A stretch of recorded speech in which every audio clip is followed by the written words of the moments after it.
This is the MLW Radio Network.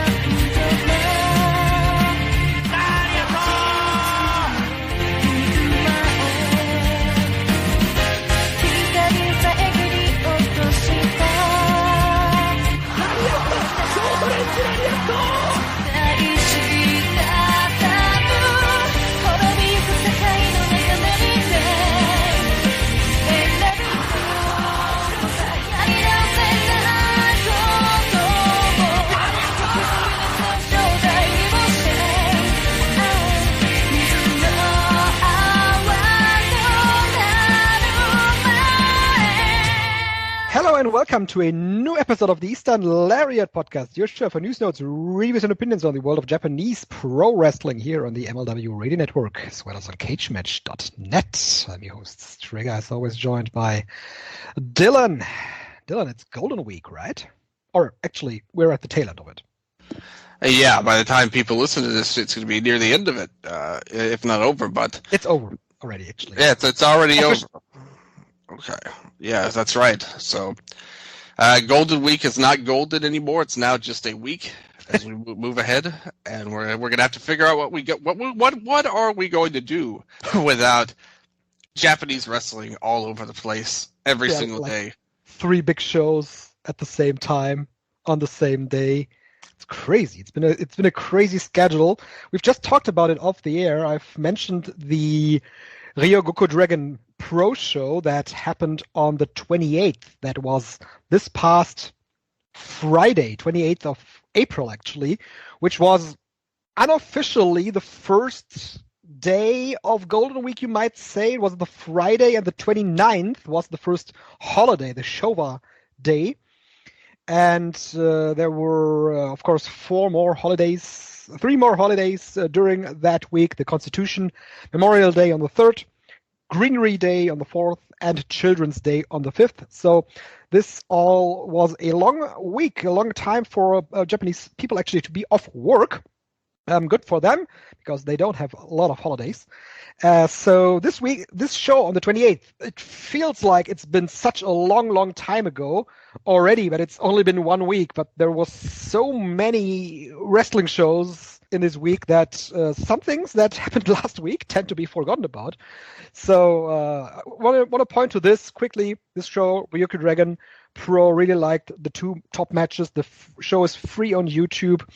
It's so good that they have decided to do this now, because for the last couple of years, last 2 years actually, they were on this Twitcasting deal where some of the other Japanese indies were on as well.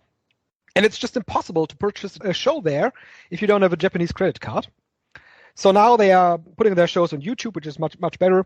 And so recommended to watch Gurken Mask and Yamato for the Ryo title in the main event, and Ultra Soki and Tilan Shisa against KZ and Jackie Funky Kamai for the Soryo tag team title. Good stuff there. And that's where I want to start, actually, this show, Dylan, because Golden Week is a time in Japanese pro wrestling where not only the big companies run a lot of shows, but where also the smaller companies get their shows off the ground. For example, 2 companies, 2AW, they always do their Shiba Festival and run like 7 shows within 1 week.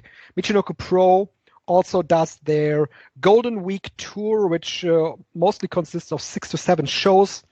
Whereas usually these promotions would only run on the weekends, usually Saturdays, Sundays. But in Golden Week, with all the holidays, there is more and more promotions running smaller shows all over the country. You'll see people come together in Hohulun. And JF talked about it on the DRAGONGATE show, actually, that now after the pandemic, they've seen so many people around and going to the outside and just celebrating these holidays. But for Japanese wrestling, it seems like there is still a long way to go to get to where they want to be, and even to go back to the times before the pandemic, which is very interesting because Michinoku Pro has actually made a statement about that, Dylan. They've just completed their Golden Week tour, and they said that while the last show of the tour in a rather small building with 200 fans was sold out, they struggled to mobilize fans in comparison to last year, but they think it's a good learning experience for next year's Golden Week tour. With some of the promotions really struggling to attract customers. We'll talk a little bit about DDT here as well. They ran Yokohama Budokan and drew 700 fans less than, for example, Big Japan Pro Wrestling. Where do you see the overall scene of Japanese pro wrestling, big and small companies, at the end of Golden Week in May 2023? To me, I think that Japanese wrestling is still not where it was, but before the pandemic started. I think we're still feeling those kind of after waves. Even with the New Japan show, I had heard that there was still some restrictions put on the show itself in Dontaku. So I think we're still in that weird part right now where we're all wanting to move forward, but we can't just snap our fingers and make magically everything perfect again. So the Japanese scene, I think that there is upside in certain companies, and there's going to be some that are struggling, which isn't anything new by any stretch of the imagination. There is times long before the pandemic came that and all Japan struggled to draw, in a Champion Carnival setting, or DDT had their struggles or anything like that. There's been times like that before and after. But right now we're at still in a very much a recovery period, I would say. There's still a long ways to go for everybody. Yeah, absolutely. And we've been over this on our second to last show, actually, with DDT. They seem like a company that has real trouble right now to really attract customers to the degree that they see themselves as a company backed by Cyberfight nowadays. They are considerably bigger than years before, but their numbers in recent weeks and months really wouldn't indicate that with the 700s in Kurikan Hall.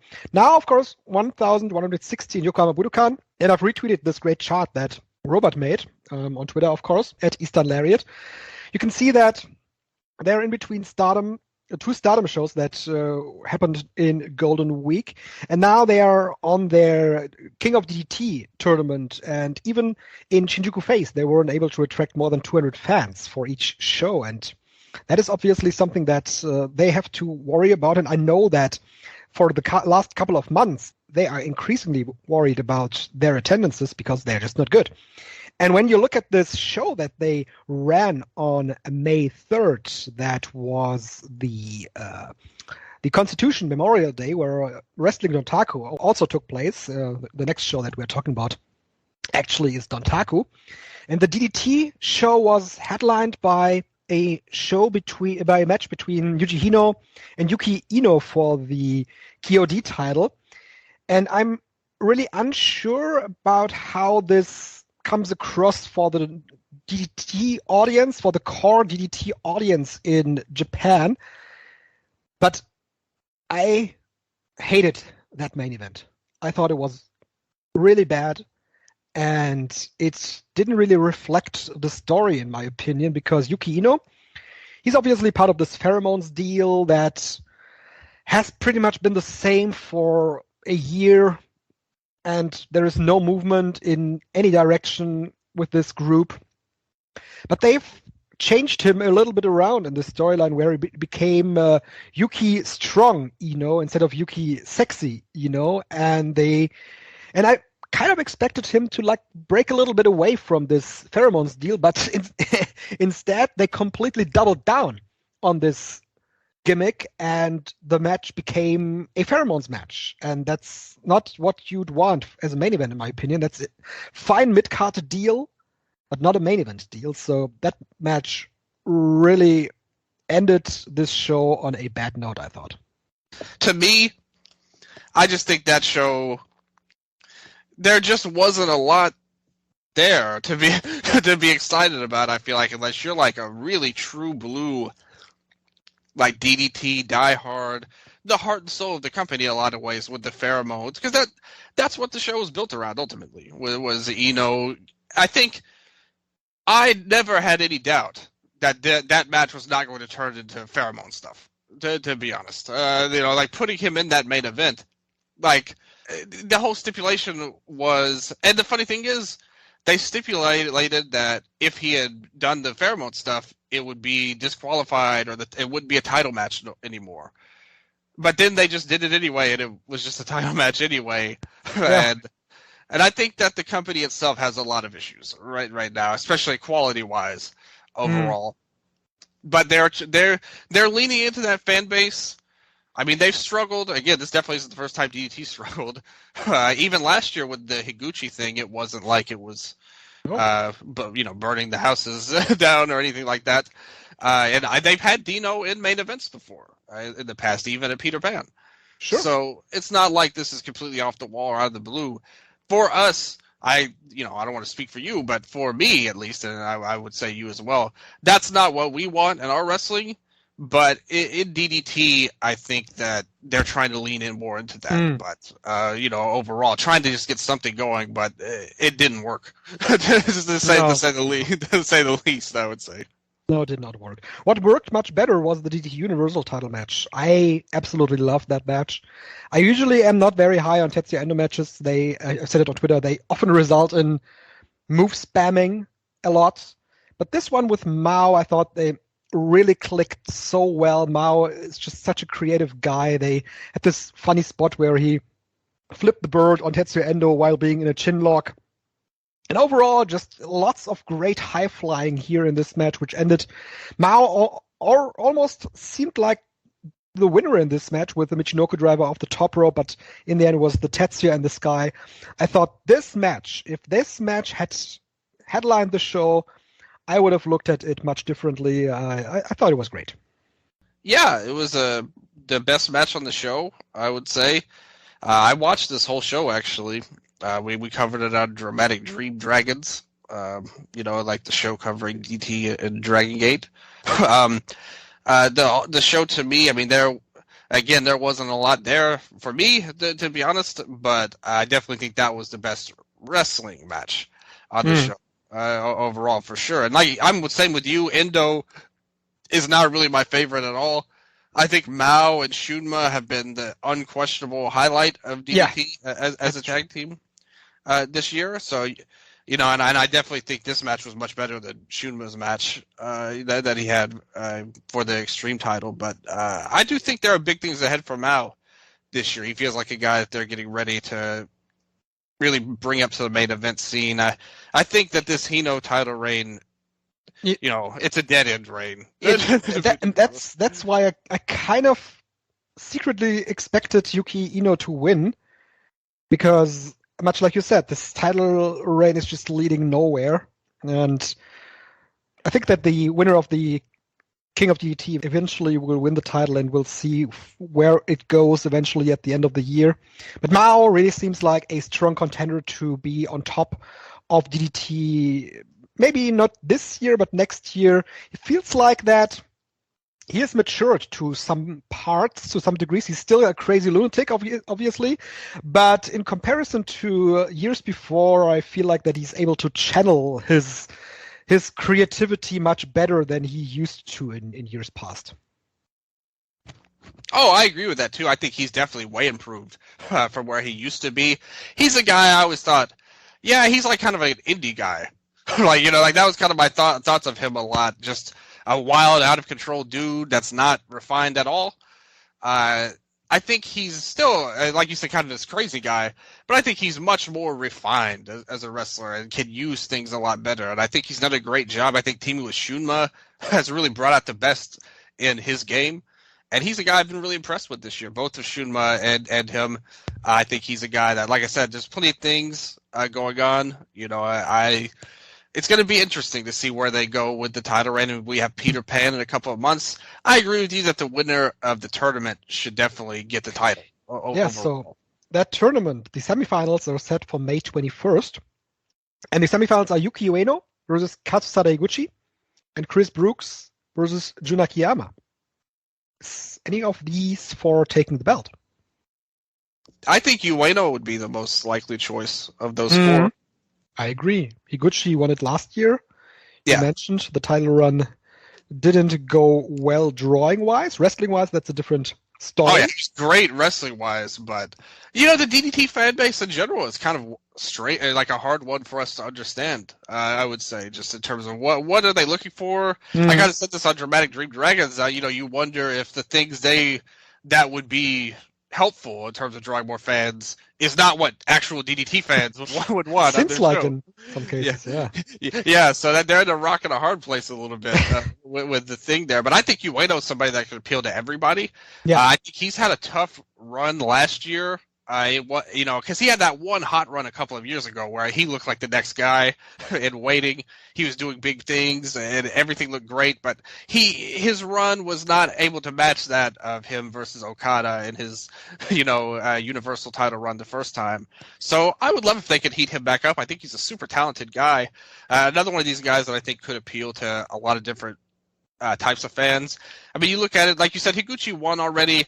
Akiyama doesn't need the title, in my opinion, at this point. I think that he had his run and everything. Brooks, that would be interesting. Like, that would be something that you could kind of point to. He's never really been pushed as a main event guy. It would kind of be out of nowhere for Chris Brooks. I can see him upset Akiyama, though, to be in the finals against Ueno. Yeah, that would be kind of cool. I think he's I've always said that his greatest asset is that he's an ambassador to the company. Yeah. And he does great with all the foreign fans, is a great person to follow online on social media, and he's really improved as a wrestler too over the years. So I wouldn't be completely against that, but for me, I do think Ueno would have to be the favorite of everybody. Yes, exactly. On that note, actually, I wanted to do it at the beginning of the show, Dylan. There is, of course, our fantasy draft. Our Pro-Res Fantasy Draft 23. And gotta say, April was your month. You completely ran away with April, and I had to make some changes, and I already did. Secretly, in the back room, Dylan, in our DMs, I made a change on May 1st, but there is, of course, the rule that whenever we do a show, we can make changes to our lineup, and I am hereby doing that. So, I originally had Yuma Aoyagi and Naoya Nomura as my tag team. I changed that when Nomura got injured. I changed it to Yuma Aoyagi and Kenta Miyahara. And now both of these guys are gone from my heavyweight tag team spot. Yuma Aoyagi, I will release him to freelance status. Kenta Miyahara, I will put on the bench.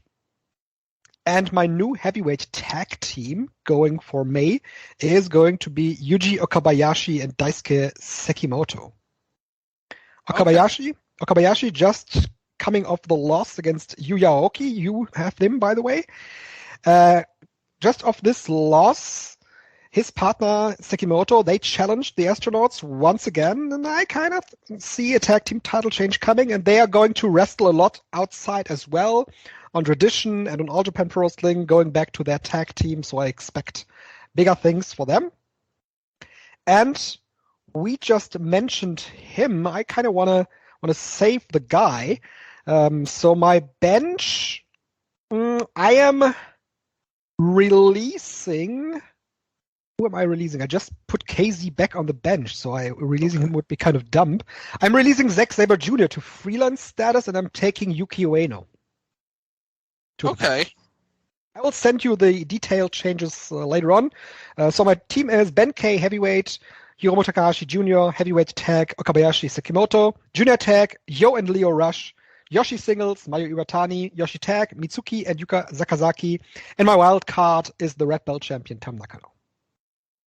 Yes, what a great roster you had. April was a really strong month, especially for team captain Mirai with the Cinderella tournament win. That really came through huge, and I mean the Astronauts just unstoppable, constant tag team wins. 11 wins as a team in April. I mean, you can't hate on this. No. Going into that, It really was just announced for the WXW Tag Team Festival as well. Well, that's good for them, but will not count to my points. As it's going to be it'll be another Irie situation where they do great things, but I get no points overall. But yeah, I made some changes too. I want to be proactive now that I finally got the lead. You had it the first month. We tied after the second, and I've got it again. So I released a whole host of people, including the ace of New Japan, Kazuchika Okada, gone. 7-Up gone, Irie gone, Kojima gone, and Shuri all gone. We have Sonata, Kushida, Desperado, Yuya Aoki, as you mentioned, Hikari Shimizu, and Rika Tatsumi in. So I'm doing a little bit of everything. I'm playing that Catch the Wave game with Shimizu right now. As well. All right. See if I can get a tournament win out of there. I'm trying to play some strategy here. Obviously the best of Super Juniors. Oh, yeah. A big deal to everything. So a lot of good stuff going on in the ProRes Fantasy Draft, the Fantasy Challenge 2023. And it's marching on. The season just continues. Just like life itself. It never stops, no matter what. So we have to see. I did get some stats. The top scorer so far for 3 months, person who's scored, not necessarily, I didn't measure every single person, obviously, that we didn't have on our teams. But for our points, Mirai, number 1 so far of either team, with 67. Ben K, number 2, with 66, only 1 point behind. That's right. Both the team captains leading the way for our teams. Hiromu at 65. And remember, he missed most of the first month. If you had him all the way, he would have blown away, I think, everybody else. Then Mao, Shuri, Fuminori Abe all tied at 54 to finish out the top 5. So lots of interesting people, lots of big wins, tournament wins, title wins, people getting released, people going to America, some gambles that haven't paid off, some gambles that did pay off. It's a lot of different things going on right now. We're going to have to see where it goes. I've got my eyes on some more changes in the near future, but for right now, I'm very happy with how things are going. So ProRes Fantasy Challenge, going good. Yes, that's definitely a fun game. Great idea that you came up with, Dylan. It's great to follow all these teams and all the individuals that score points and don't score points. Sometimes it's very frustrating, but now I'm hoping to get my team back on track.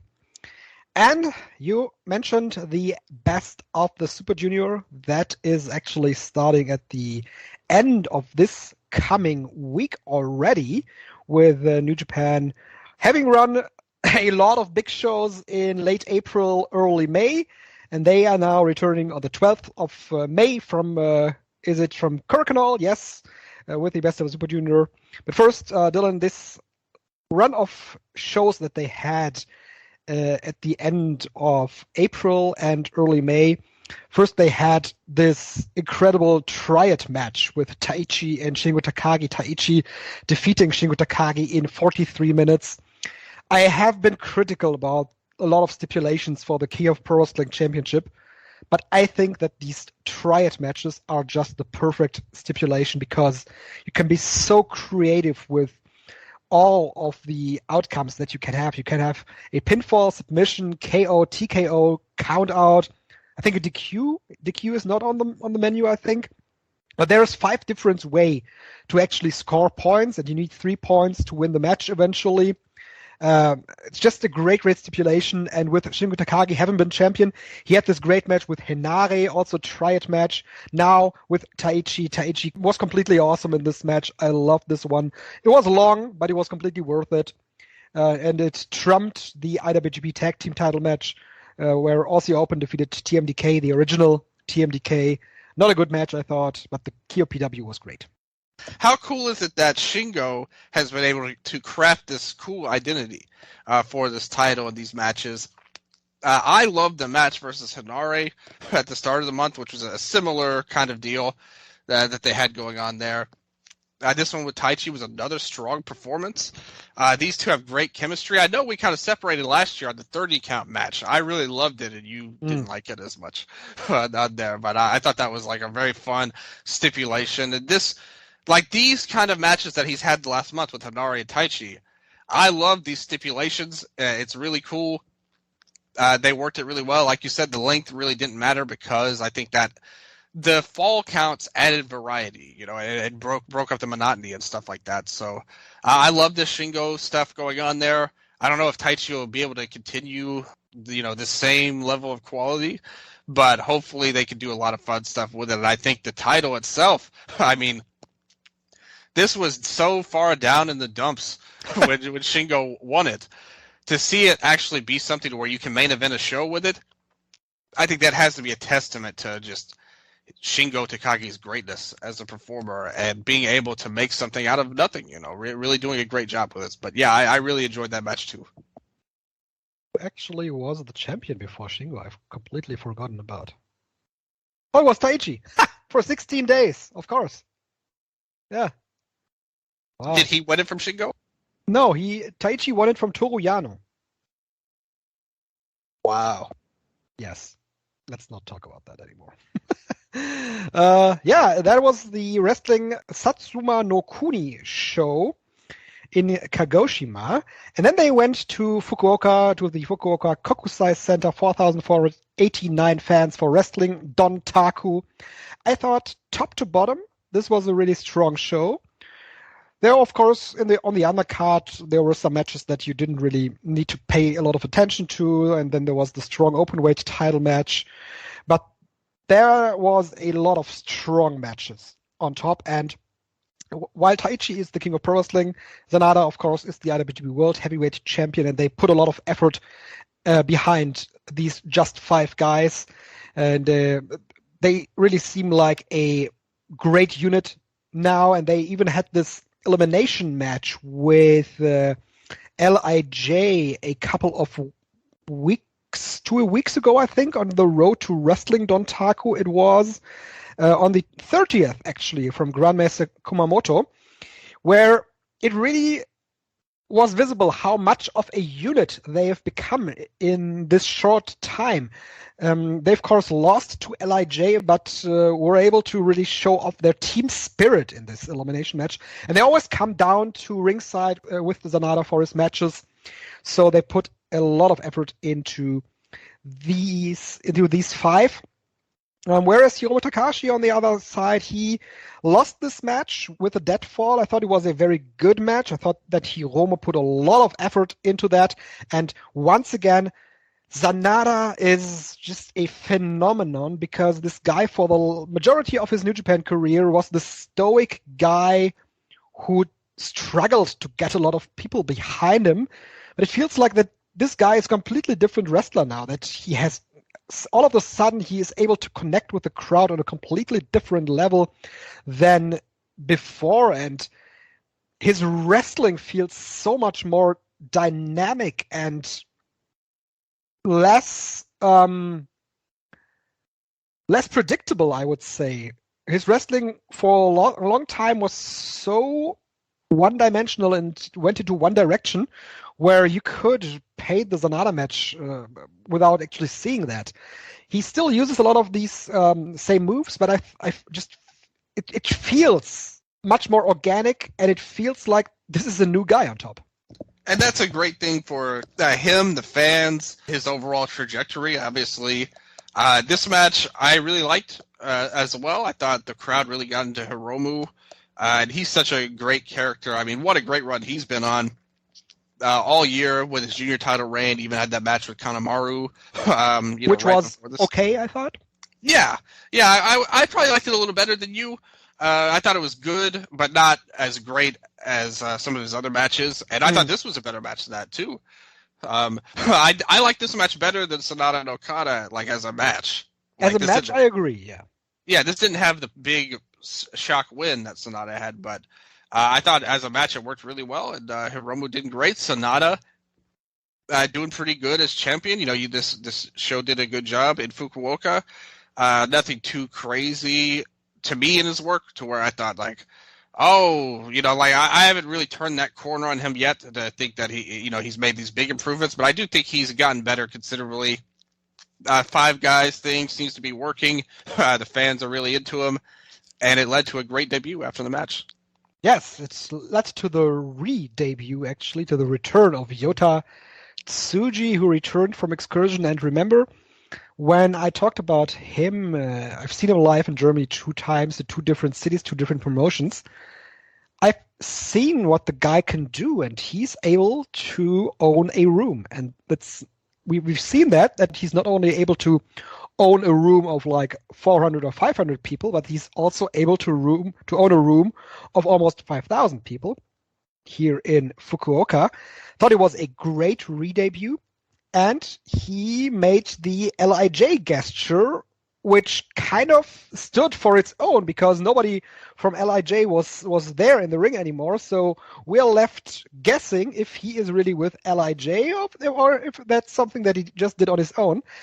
Nonetheless, it was announced that he will face Sanada at Dominion, and that is a huge spot for someone returning from Excursion, especially after we've seen the last returns for Ren Narita and Shota Umino not working out in the way that some people in New Japan probably wanted, especially for Shota Umino, but Ren Narita didn't have the opportunities that Shota Umino had. Yota Tsuji returning, I have no doubts that the match will be very good because I know that he is a great guy. And I think really that given all these 3 that returned from Excursion, Yota Tsuji is actually the guy that they are looking for. He is actually the guy that can be a main event player. While Shota Umino, he certainly has a long way to go, and he has certain deficits that he still needs to overcome in the ring, in-ring-wise, that is. Whereas Yota Tsuji feels like a hot return now and will main event against Sanada. Don't think he'll win. That would be too much, but it's certainly a good defense for Sanada. I love this re-debut so much. I mean, he looked like a superstar here. Yeah. Like in one go, he cleared out all 5 guys. Just obliterated Sanada with this spear that just was so good. One of the greatest spears I've seen in a long, long time. Yeah, like this had me like I had to stand up watching this pretty much because it was so good. He banished him to the Shadow Realm, followed him in there, dragged him out, and then put him in the Shadow Realm again with this spear. Like it was so good. Felt like a monster, like badass dude that the fans could get behind.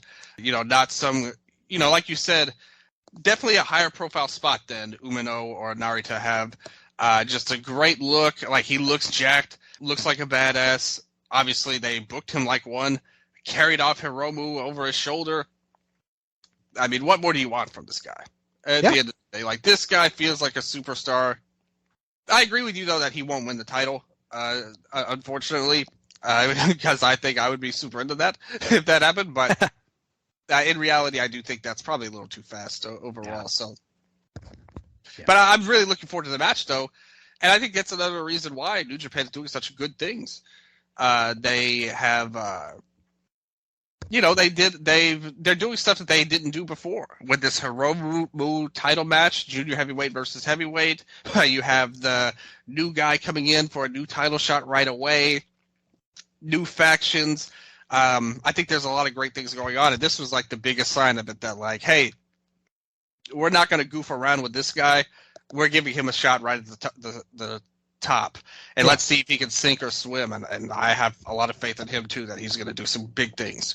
He's going to do some big swimming, definitely. Yeah, that is going to happen. They changed a lot of their staples around. For example, like when you go to the semi-main of the show, the match doesn't have a very good rating because it was a long match that was very one-sided. David Finlay won the Never Openweight title from Tama Tonga in 25 minutes, and first was a match that, much like the last one they had in the New Japan Cup, was kind of balanced out. But the more it went to the finish line, the clearer it was, and in the end, David Finlay, he has this new finishing name. It's the former Trash Panda is now the Into Oblivion. And he completely delivered Tama Tonga into oblivion because he destroyed the guy, which is something I didn't expect from this match, and I wasn't into the match itself as a match, but I was really into the finish because it cements David Finlay as this new leader of the Bullet Club and as this new threat to anyone who is nearing him and his never openweight title, and maybe he'll also eventually march onto the main event scene. So for me, for my money, this was very effective in establishing David Finlay. And for Tama Tonga, his reign left a lot to be desired. Glad it is over. Time for him to do something else. Definitely not in a singles role, I would say. But for Finlay, I thought it was a great moment. Yeah, Tonga had a good run last year, kind of with the new babyface sheen, so to speak, the new coat of paint. It's kind of worn off now, and there just wasn't a lot. There just wasn't a lot further for him to go as never champion. So now we get this new run with Finlay, and I think he's done a great job throughout his entire run as the Bullet Club guy. Like you said, the finishing stretch was really great here, and it kind of fit his gimmick so far in New Japan as this leader, in that he is a badass ass-kicker guy. And that's something that people needed. You need this ass-kicker guy to just not be a cheating heel, somebody that you can get over on his own merits, pretty much. And I think he's doing a great job of that. And I think he's done a great job with the leader. They set something up really good with him and Phantasmo as well. I think that could get over big with the crowd. Like you said, Tonga had a good run as a babyface last year. I remember his match versus Okada. The fans were really into him. I think the stuff with Anderson really kind of derailed any momentum that could have had. Yeah. And there's just not anywhere else to go with him. So I think it was the total right call. And look forward to see what Finlay can do next. Yeah, exactly. And something that is also very new, very different is Katsushika Okada winning a title that is not the main belt. And Dylan, I need to get up here for a second, and I need to run a victory lap because I proposed this a couple of weeks ago when Okada lost the title. What is he going to do? I said, maybe he'll have a run with a never openweight 6-man tag team title. Why not? Because he needs something to do. And here we are, Okada, Ishii, Tanahashi, an actual dream team. And Ishii and Tanahashi even shook hands after the match. They defeated the team of Strong Style, Ren Narita, Minoru Suzuki, and El Desperado. 1936, one of the best never openweight 6-man tag team title matches, I would say. You can go back to the reign that Ishii had with Goto and Yoshihashi, but this one is certainly up there, just an incredible amount of intensity between all these 6 guys. There were some individual spots to it with Ishii and Desperado, for example. Ren Narita and Okada went head-to-head. Just an incredible match at 20 minutes, 8.04 right now on Cagement. I would rate it a little bit higher, actually. I would go 8.59 in my ratings. I just loved this match. Thought it was great. And afterwards, we had Shota Umino come out and challenge this new team. And with this 6-man tag team title, they now apparently implement Okada, Tanahashi, and Jon Moxley to this 6-man tag title scene, which is great because you have a lot of main event talent here that really needs something to do and something that keeps them away from the heavyweight title, and this is exactly it. Absolutely. I think that it's still a little hard to believe that Okada is finally getting a different title than the heavyweight title, but it's a great decision. And I love the team, him and Tanahashi and Ishii. That is a fantastic lineup. It makes the titles feel bigger. I thought his run with Narita was so good. Just love seeing Okada as like the dickhead, just beating up this younger guy, establishing that he is the man, he is the Rainmaker, so-and-so. Set up some good things. They're kind of teasing maybe there's some dissension between Ishii and Okada, too, as well. And I'd love to see a singles match between those two as we continue to wait on Ishii's well-deserved title shot. 7 years in the making now from when he beat Okada in the G1. I will never give up hope. I will never stop defending the rules of G1, the unofficial rules. That's not an actual rule. But he deserves it. So until he gets that, I will never stop championing him. But regardless of that fact, I would love to see a singles match with them down the line, maybe in the G1 itself. But until then, love what they're doing with the trios titles, the six-man titles. There's a lot of interesting places you can go. Getting Moxley back is another great thing. You have to presume they'll set something up for Forbidden Door with everybody. So, there's a lot of great things that could happen coming out of this. And definitely enjoyed this match a lot and enjoyed the direction even more. Yep. The strong openweight title, we mentioned that. That's nothing that really needs to be talked about. The other title that was on the line was the New Japan World Television title. What did you think about that match? It was Zack Sabre Jr. versus Jeff Cobb. 15-minute time limit draw. The first time, I think, actually, that they went through the time limit. I feel like the wrestling in this match was really good. I just think the draw would have meant a lot more if they didn't do a bunch of matches teasing the draw, like every time leading up to it. And it's something you've mentioned before. There needs to be more variety with this title to give it purpose, I think it would mean so much more if there were much more faster matches. And maybe we'll see that. Now that we have a draw, that could give them an excuse to just say, hey, we're going balls to the wall here. Like, we can't let it go to the time limit, so we have to try to end it as fast as possible. I would like to see that in the future, because obviously neither man was satisfied with this. But the wrestling was good. And they're running the rematch at Dominion. I think Jeff Cobb will win the title, actually. Yeah, because the run, I mean, Zack's run, pretty much, he has done it all pretty much what there is to do with this title.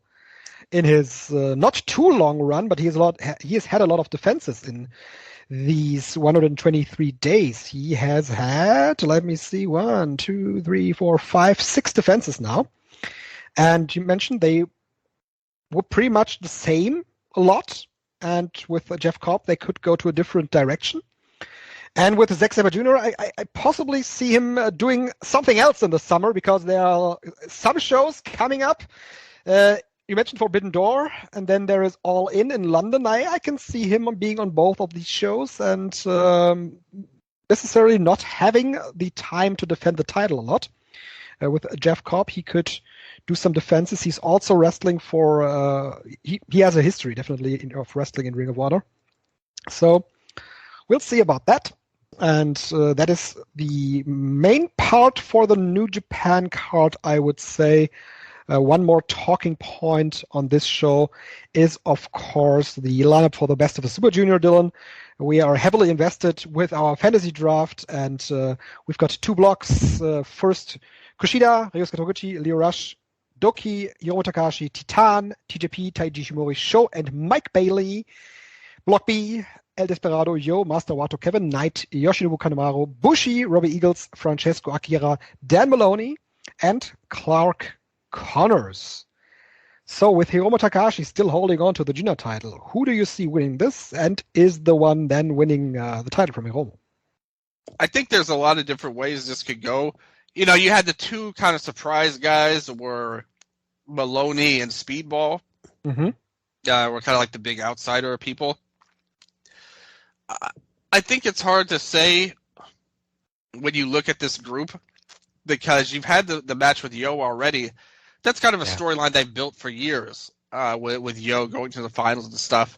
I think him finally getting over the hump and beating Hiromu back-to-back that would be a significant elevation for Yo. I think Wato is somebody to watch as well.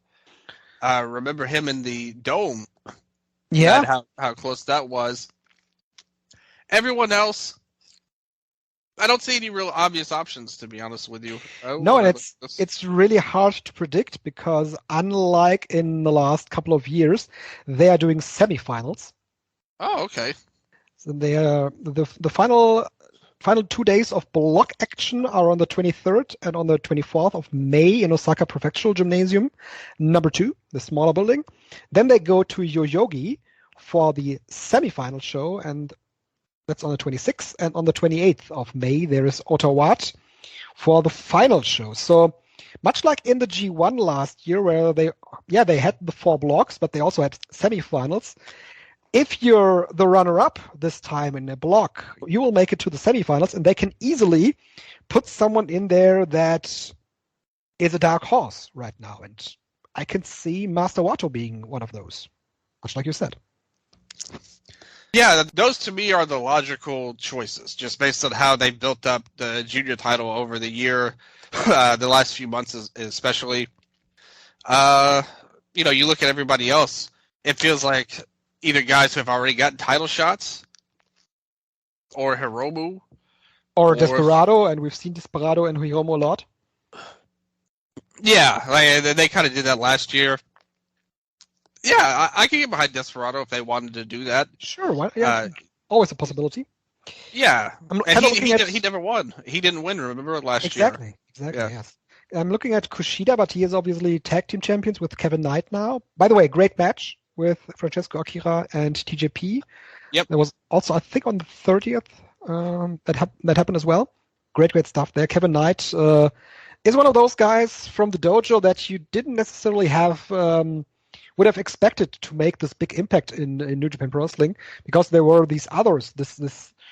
There was Alex Kovlin, there was Clark Connors, and Clark Connors didn't really work out to that degree, but Kevin Knight in the tag team with Kushida is a big win for not only him but also for New Japan Pro Wrestling. It's a fresh team, fresh off the start, winning the titles. That's good stuff.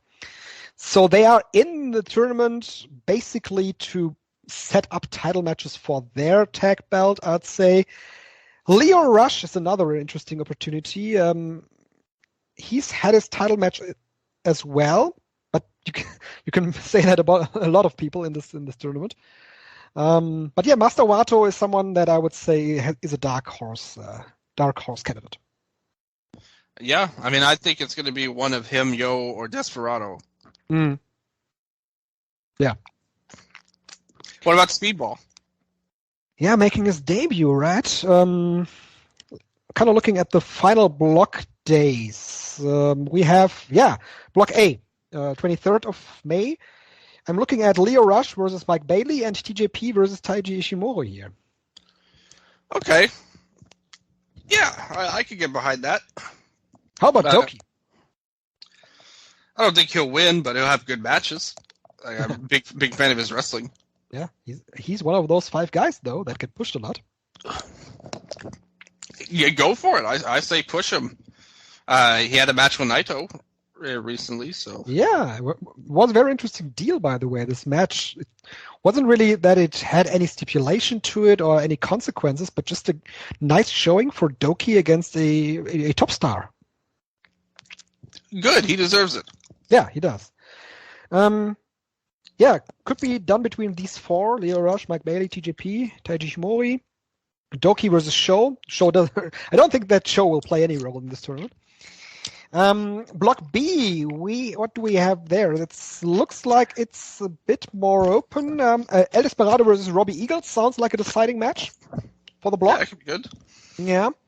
Otherwise, we have Master Wato versus Kevin Knight, Yo versus Yoshinobu Kanemaru, Dan Maloney versus Clark Connors, and Bushi versus Francesco Akira. So, yeah, Desperado and Eagles is the biggest match. But the other one could be a semifinalist, too, so that could kind of open things up for one of the others.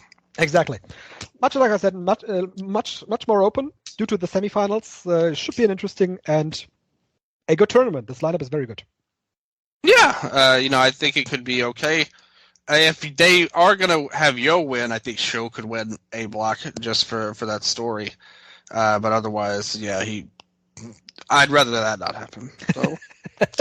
This turn has not worked out for Sho at all. No. There have been rumors at the beginning of the year that he might be leaving the company, but these rumors didn't really go anywhere. This dude has nothing working for him.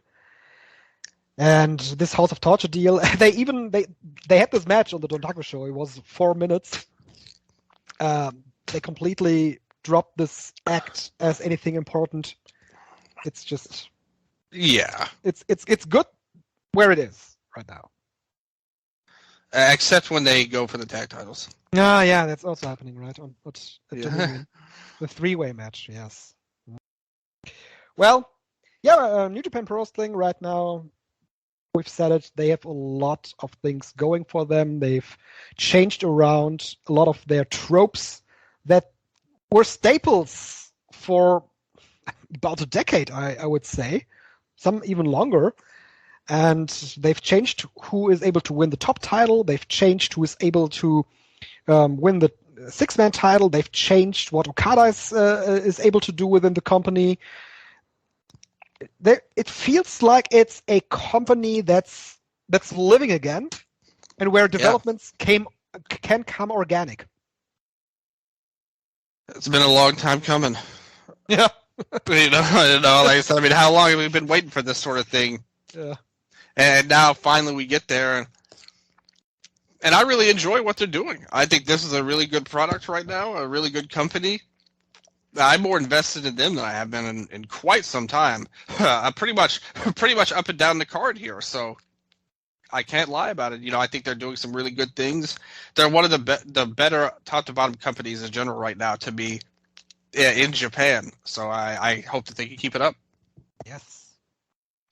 I share these hopes. I'm really excited for New Japan Pro Wrestling. Excited for the Best of the Super Junior, excited for Dominion, excited for Forbidden Door. There's going to be a lot of cool matches this year coming from New Japan. We are going to two shows that I have not seen yet, but I will eventually catch up. But there's just so much wrestling going on, and there's only so much time one can invest in pro wrestling. Obviously, you, Dylan, you invested this time, and you have checked out Noah Majestic from Sumo Hall, a show that drew a crowd of 2,721 fans. It had 14 matches. We don't want to hear a complete rundown because that's on the Patreon, obviously. The complete rundowns is patreon.com/Eastern Lariat. We'll talk about Noah and some main developments here for Majestic, May 4. Main event was Jake Lee versus Naomichi Marufuji. We had Elio Dr. Wagner Jr. defend the national title against Hideki Suzuki. We had Axis making their return after Nakajima pinned Shiozaki. There was, Timothy Thatcher and Saxon Huxley are the new tag team champions. There was the GHC martial arts rule match. Masakatsu Funaki challenged Josh Barnett. There was a lot that happened on this show. Dylan, what did you think about the show, and what's your stance of Noah in general in May 2023? I honestly thought this was a much better show than usual for them. I thought that the main event definitely over-delivered from what I was a little bit confident on it actually going into it, because I had hoped that the problem with Marufuji is almost always motivation. And I was hoping that he would have it, and here he did. I thought he brought out a lot of great things in Jake Lee. I thought Jake was a worthy dance partner for him, and they ended up having, to me, probably Jake's best match so far as champion. And I think it seems like they're doing good things with him right now. Maybe not in terms of a box office attraction, but I think that his work was good overall, and somebody that you need to look at as can have worthy main event matches. And Marufuji over-delivered here. The big thing was the angle with Axis reuniting. The crowd loved it. It was a great moment. Got a lot of people talking. Story-wise, I don't know. It feels like a decent thing to drag out going for the title again here, because Nakajima just had his title shot. What was he realistically going to do if this didn't happen in Congo? It feels like he would be an odd man out in the company. Yeah. So now with this, you get a hot angle going. They were very over at the time, very well remembered and well respected. A lot of fans all over the place, all different types of fans, the ladies, the guys. They can appeal to everybody. So I think this is a good kind of roll of the dice, I would say, with Go and Nakajima putting it back together. From a narrative perspective, it's a little weird to see Nakajima like, I'm going to turn on these guys that I turned on you to join you again. Yeah, and I'm stealing your catchphrase and using it for myself. Now they're both Noah. Maybe they're both Noah. Has Nakajima officially left Congo? Because I've seen Keno completely slander Go Shiozaki's return, saying that he's only out for the money. And with Nakajima and Go getting back together, there is also a new dynamic in Pro Wrestling Noah, which should make the top end of the promotion much more interesting. The narrative leaves something to be desired, I agree. But maybe it's finally time to get a new stable going. I mean, they don't have to just keep it as a tag team, because I'm just looking at the match that they had with Shiozaki teaming with Kiyomiya and Yoshiki Namura, and these two really don't have anything going. So them added to the team of Go and Nakajima, that sounds like a great group. Yeah, there's a lot going on that they could do. I wish that something like that would happen. I don't think they care about those guys that much, to be perfectly honest with you, in comparison to Axis. But hopefully they can get something going. Well, even if it's just, all these groups, it sounds bad, but these groups need a fall guy. That is true. We're going to have Nakajima versus Keno on the 31st in a singles match, so hopefully that can deliver some big things. I think that Go and Nakajima are going to win the tag titles. Mm. Yeah, this Thatcher and Saxon Huxley deal sounds like a transitional title run to me. Yeah, like if you're going to put Access together, there's no need to goof around with them. Just give them the titles and let them have a run. I don't think there's any reason not to. And I think that'll be good for them and the tag team division as well. The national title match was very strong as well. Even though Dr. Wagner Jr. is a really talented wrestler, he's totally coming into his own in this title reign and done a lot of great things. And his latest great match was against Hideki Suzuki, which was a really strong performance overall. They really had a great compact match for the title. Thought they had a really good run on there, like right up there with the main event as the best match on the show. Definitely would highly recommend that. The heavyweight tag titles were actually pretty good. The best Saxon Huxley match ever, 90% because of Thatcher, and probably 99% because of Thatcher. And the other guys were good. The tag titles. I don't love the hot potatoing of the titles, but hopefully if it does go back to Axis, that can bring them back up to life pretty much. Dralistico looked pretty bad in his match versus Rey Scorpion, but Scorpion really made it work to the best of his abilities. And I think if it were against a lesser worker, the match would have gone off the rails, but he was able to make it to where it was actually pretty good by the end. I wouldn't say it was a great match, but it was a great performance by Scorpion, and Dralistico was very sloppy. The junior stuff, I really don't see a lot of value in, to be honest. The title match was pretty solid.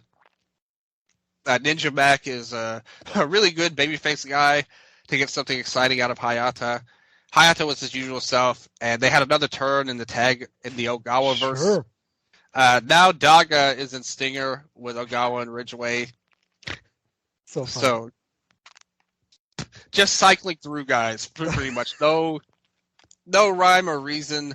Definitely no excitement overall. Just not anything interesting going on there. And the martial arts match, I honestly didn't think was very good. I think if you want this style of match, watch Aoki versus Hikaru Sato in Great. Like those two had just a great match of this. This was not nearly as good as that. I don't know what they're going to do with Funaki and Barnett, but that could be interesting. Sounds like a match for the next big show. That's the kind of thing with Noah. It's like they're a company that throws stuff against the wall. So that's that again. You had the women's match too.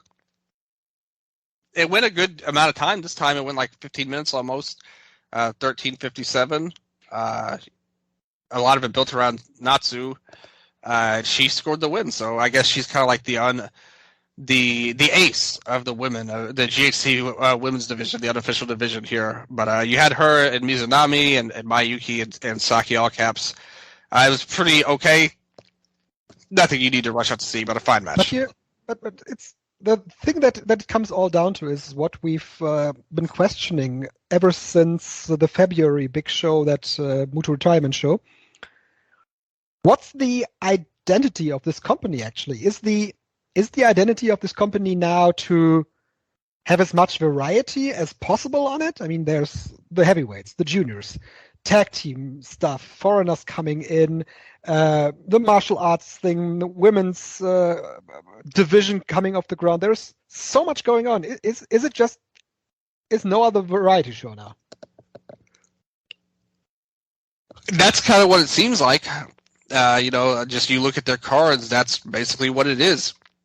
You've got veterans, you've got juniors, you've got these luchadors they bring in, really random people at times, do different things with Keno, going to different companies. Jake is champion right now. Just a very weird company, but I thought the show was actually pretty enjoyable overall, outside the junior stuff and the martial arts rules match. I wasn't a big fan of those things, but everything else pretty much delivered, or at least over-delivered. And you got a very memorable angle with Axis returning. Mm-hmm. Yeah. And nobody ran in on Kaito. Well. No fans. That was weird, right? It was on the Hall on the 29th of April. And I was kind of surprised that it didn't get more coverage, to be quite honest, because it was a pretty significant deal. It's something that I would have never expected in Japanese pro wrestling to happen, that a fan runs into the ring and confronts one of the wrestlers. I mean, she wasn't physical or anything, but it was still, I think, a little bit shocking to everybody watching, because at first she was just standing there, and it took a few seconds for staff to get her out of the ring. And basically she was just telling him, "Get your act together. You're the ace." And the poor guy, he's just standing there, and this woman is shouting at him, and he knows, yeah, I should be, but I'm not. And they edited it off the show, so. Oh, great. Yeah, like they didn't even do anything with it. So, I don't know. It was amusing, to say the least, but a sad state of affairs for Kaito right now. Yeah. He's going nowhere, so it's fine. He's going nowhere. He's going nowhere, definitely. Yes. So, that's Pro Wrestling Noah for now. I'm just looking at the next Kirken card on May 14th, and they are doing Eita versus Yoshinari Ogawa again. That immediately, I have no desire to watch anything. No, like you should not have any interest in a match like that. So no. At least there's Go Shiozaki and Katsuka Nagajima against Keno and Manabu Soya in the main. That should at least be very good. But yeah, company that I struggle to get interested in, because you said it, they are doing so much stuff, and they are throwing stuff against the wall, seeing what sticks. And even if something sticks, they still get new stuff and throw it against the wall as well, just covering up the stuff that actually works. It's a company it's a company that it oftentimes feels like that they tend to forget what they actually did the other day, and they just find new stuff and new toys to play with, and the other toys that get forgotten about, and they are stuffed on the undercard. Like, where is our former junior champion right now, right? He is going nowhere. Amaxa, he was in the third match. Yeah, lots of new toys, few that stick. That's Pro Wrestling Noah. The other show on the day that I did not see was the Stardom show from Fukuoka. The main takeaway from that show is that Mina Shirakawa, she defended the white belt against Natsupoi in the main in 20 minutes, and then was challenged by Tam Nakano to a double title match. I think they've not scheduled the match yet. At least I've not seen it, but that's a high stakes match coming up. It's really interesting. Oh, they've scheduled it, actually. I've seen it right here. It's in Ottawa on the 27th of May. Yeah, I don't know about that, to be honest with you. It's a really weird match to run. You have to think it would be some kind of draw that would lead to this. And it fits their story of Mina leaving Tom behind to start her own group, Cosmic Angels. So it feels like a major match. The match should be really good quality-wise. I haven't seen much of that show, but I did see that match with her at Natsupoi, and it was very good. So Shirakawa is a really strong and improved wrestler. Tom Nakano doing some great big things as champion, even though I still am a little iffy on that title change that we talked about last time with her and Julia. But this is an interesting follow-up to it with her and Mina. Lots of storyline behind it. And who knows, maybe they pull something, a double champion Tom Nakano or something like that. But he's definitely one that could pull it off. Yeah. But would completely like to rail Mina Shirakawa's run right now, because she also came off this April 23rd show as one of the faces of the company. So taking the title off her right now doesn't feel really right to me. No, I highly suspect it'll be a draw. But. Yeah. Would it be a 30-minute time limit or a 60-minute? Would it be? Well, remember they had that draw with Utami and Shuri. That was a 30-minute draw. Yeah, they had an extra time on it. So that's right. Yeah, I think it'll be a draw. Mm-hmm. That makes sense. Makes sense for that to be. And they ran a couple of more shows during Golden Week as well. And the big card for the next big show for Ota City has 3 matches. The aforementioned double title match. Then for the Goddesses of Stardom title, Mirai and Ami Sourei defend against Natsuko Tora and Momo Watanabe. And the high-speed title is on the line. Asumi against Saki Kashima against Fukiken Death. So yeah, that's a nice little 3-way there. And that's all that we have so far. All right, that's the 2 shows that I have not seen. On the 4th of May, the Greenery Day. And the other one, the third one, I saw Big Japan Pro Wrestling. They ran Yokohama Budokan. I mentioned that before, drawing 700 more fans than DDT. 1,800 fans in Yokohama Budokan. For Big Japan, that is an incredible number compared to what they usually do. I mean, they have had Kurikan Hall shows that were in the 300s. One Kurikan Hall show, I think, was even under 300 fans. And here they go to Yokohama, to their home turf, with a big card, and they draw big, 1,828 fans. And not only for Big Japan, this is a big draw, but for any company really running this building, 1,800 fans is big these days for Japanese companies. So this card had 9 matches. The undercard matches were fine, nothing big to take away there. Fun junior match in the opening with Endakara taking the win over Yoshino. I liked that one. The death matches in the mid card were okay at best, I would say. Yusaku Ito is just a crazy lunatic that took the U-crash on multiple chairs. The cage death match was, what it usually is, with Isami Kodaka diving off the cage. So, yeah, you can really skip the first 5 matches and you don't really miss anything, but you really need to watch the 3 title matches on top. The deathmatch title I would not really recommend because of Kobayashi in there, but it still had some nice moments with Hideyoshi Kamatani overpowering Kobayashi and suplexing him around, which got a reaction from the crowd. But definitely the other 3 title matches are where it's at. First, Kaji Tomato defeated Kota Sekifuda, 17 minutes with the red eye. Kaji Tomato also said it on Twitter. This is a guy that I have followed for all my Japanese wrestling fandom, and that's almost for 20 years. He's 1 year younger than me, and he's been around forever, it feels like. To me, it's been wrestling 19 years, from K-Dojo over to AW, now freelancer mostly for Big Japan Pro Wrestling. This guy is always great to watch. I've advocated for him back in the day when they ran the Super J Cup. He was in there, only in the first round, sadly. But Kaji Tomato, wherever he shows up, he brings fire with him, and he brought fire to this division. He brought fire to this storyline with Kota Sekifuda that they've closed here with this great title match. Sekifuda himself has elevated this title to a level where it main evented Korakuen Hall at least once, and this title was very, very down the card before he became champion. This was like match 2 or 3 on each card where the junior division was at. And with Sekifuda, he's elevated the division, elevated the title. This match I thought was great. Great chemistry, great pacing, great flow with it.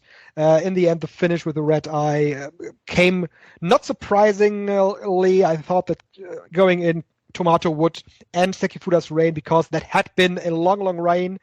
And he's now the new junior champion. Hope that he'll get a good run there as well. So, yeah, you can really say that this was a W for both guys. We've talked before. We are Sekifuda supporters on the show. We're both fans of his for sure. Tomato is a guy that's been around for so long. Like you said, it's a kind of a feel-good moment for him to still be kicking around and getting a title at this point. Sekifuda is somebody they could do, different things with, I think, going forward. I think he can wrestle some of the heavyweights and stuff and be in tag matches and things like that. I think you should keep him around in the mix. I'm not saying you need to give him the title or anything, but just keep him in the mix, I would say. Match was pretty good. I mean, obviously, it's when you see the two big matches on the show, it's hard to be even compared to them because they were like extraordinarily great. Yeah. The deathmatch stuff, I think the cage was the one that I probably liked the best, but I didn't love it. If that makes sense. I thought the death matches kind of weren't that great overall. I will mention that I've been sick a lot lately. Shout out to Gerard DeTrolio of Emerald Flow Show. We were talking about this in the DMs.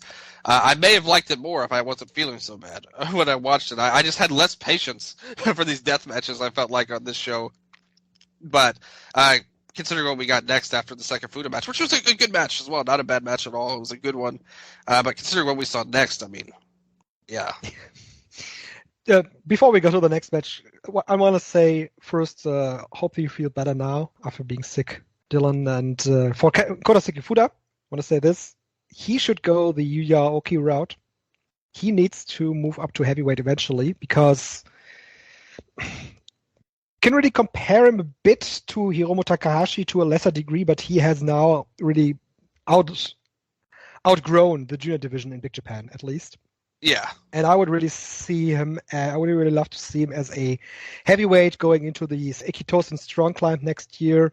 Maybe as a surprise announcement. Maybe he can stick around in the junior scene for the time being, but then be announced for the Strong Climb next year as a surprise entrant, and then make the full transition to heavyweight, and eventually climb up the ladder there. Maybe tag team champion. We'll see. Yeah. That's a role that I can see him in. But it's basically what Aoki did. And that's the road I would say. But you mentioned the next match, the Big Japan Tag Team title, Dylan. Your team, the Astronauts, well, your team in the fantasy draft, but really everybody's team. Everybody's favorite tag team, basically, Takuya Nomura and Fuminori Abe. They defeated Takuo Kato and Hiroyuki Suzuki. And these are two guys that, from their body shape, look a lot alike. And from their in-ring, they are a lot alike.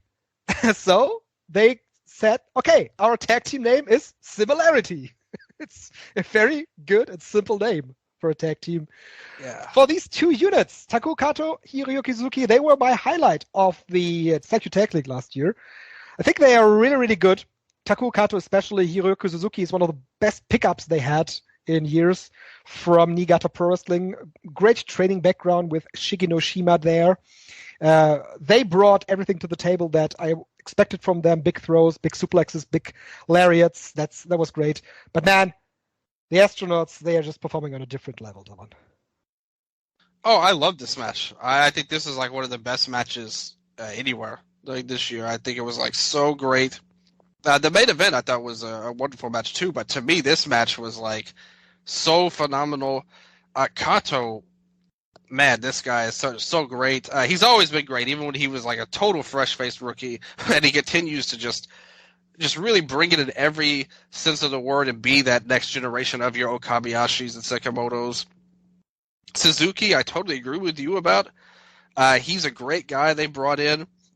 This is a guy, good size on him, not super huge, but, a guy from Niigata. You're looking at a guy coming from the big indies, very young, and you're putting him in these spots and they can deliver just great matches. And obviously the Astronauts, like you said, just a total different level of a tag team. I think that this was just an incredible match, highly recommended to anybody. One of the best Big Japan matches in general I've seen in so long. I thought it was just great. And the great thing about the Astronauts is that they have their act so far down to a science that they can just do great things against anybody. And if you're late to the party on Suzuki and Kato, definitely watch this match because you're going to see, damn, I've been missing out with these guys because they can go. And I thought Kato was just excellent. Just a wonderful match here. I loved it a lot. Yes, he had a great finishing stretch too with Takuya Nomura, where he kicked out numerous times out of the attempts. First out of the German suplex he kicked out, and then it was a dragon suplex in the end that finished him off. I think even in losing, it made Taku Kato look strong. And I've mentioned Kota Sekifuda for the Ikitosen. I'm kind of getting excited for next year's Ikitosen Strong Climb with all the established guys coming in, Yuya Aoki as champion, maybe Hideyoshi Kamitani returning to the strong division. Then there's Kato, there's Hiroyuki Suzuki. There's so many talented guys on this roster. That could be cool. Definitely this show felt like Big Japan is much more of a living company than it is for the most time in the year. And it was topped off by this, I don't know what to say about this. It was just, I've said it on Twitter, it was a complete adrenaline rush, the Yuya Aoki versus Yuji Kobayashi match, because it started with these two running into each other in the very, very first seconds of the match. And they didn't stop. They just didn't stop. It reminded me of Yuji Kobayashi's run in the Champion Carnival in 2019, where he had these long-ass, fast-paced heavyweight matches with Zeus and Dylan James back in the day. And this one reminded me so much of these matches because it just kept going and going and going, and it kept building to the point where it first was Okabayashi who seemed to be dominant a lot, but Yuya Aoki slowly but surely made his comeback and made his return. And Okabayashi, he is so great not only in his offense, but also in the way that he sells when the other guy hits moves on him. He not only sells it with his face, his facial expressions are off the charts, by the way, but he sells it with his body. Whenever he kicked out, there were some close counts near the end where Okabayashi kicked out of the Kesagiri chop a couple of times. That is, by the way, Yuya Aoki's tribute to Shinjiro Otani, who at the 01 Premium show, for the first time in over a year, made an appearance in front of a crowd and gave a speech to the 01 fans where he said that he will eventually make his return to the ring. Whether or not that's going to happen, it was great for Otani to just be back in a pro wrestling circumstance. And Yuya Aoki was his tag team partner before his tragic accident last year, and he adopted the Kesagiri chop from Otani, who adopted the Kesagiri chop from Shinya Hashimoto, by the way, back in the New Japan days. But back to this match, the Kesagiri chop being the tribute to Otani. Okabayashi kicked out, and he not only sold it with his face, but he kind of celebrated his own kick out by raising his arms and making the fist and vowing into the camera that he will not lose this match. But slowly but surely, he fell more and more to Aoki, who then put him away with the Tiger Suplex very decisively in the end. 27 minutes. This is the match that everybody needs to watch. It is not only Yuya Aoki's coronation, but it is one of the best matches that Big Japan has put on in quite some time. A couple of years, I would say. Yeah, I mean, this was a fantastic main event. Like a great, like you said, a great coordination for Aoki. I think that, he was the logical choice at the end of the day to be in the spot. And he proved that he has what it takes to be that dude right here. Not that, he's always been a really strong worker to me. I've always liked seeing him wrestle. Here, he brought that Otani and, style fighting spirit, here. And I thought that worked out really well against a competitor at the level of Okabayashi. It really worked out well. Like you said, with the fighting spirit exchanges were so expressive, so well done. I thought both men deserve a lot of credit here. And it just goes to show. I mean, I thought the tag match was even better than this match, and that's saying something. Yeah. I mean, you can go either way. I would say with these two matches, you don't make a wrong choice.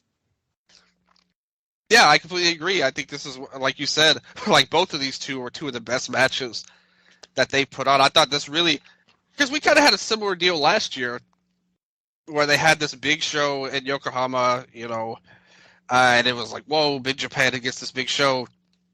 I didn't think anything on that show was nearly as good as these two matches here. This felt like legitimately great matches, and not just the same old, Okabayashi versus Sekimoto or anything like that. I thought that both of these guys, and they have done that match before in April, by the way, again. That is true. And they'll do it again, probably. But for now, they are getting back together as a tag team. And I think that's for the best.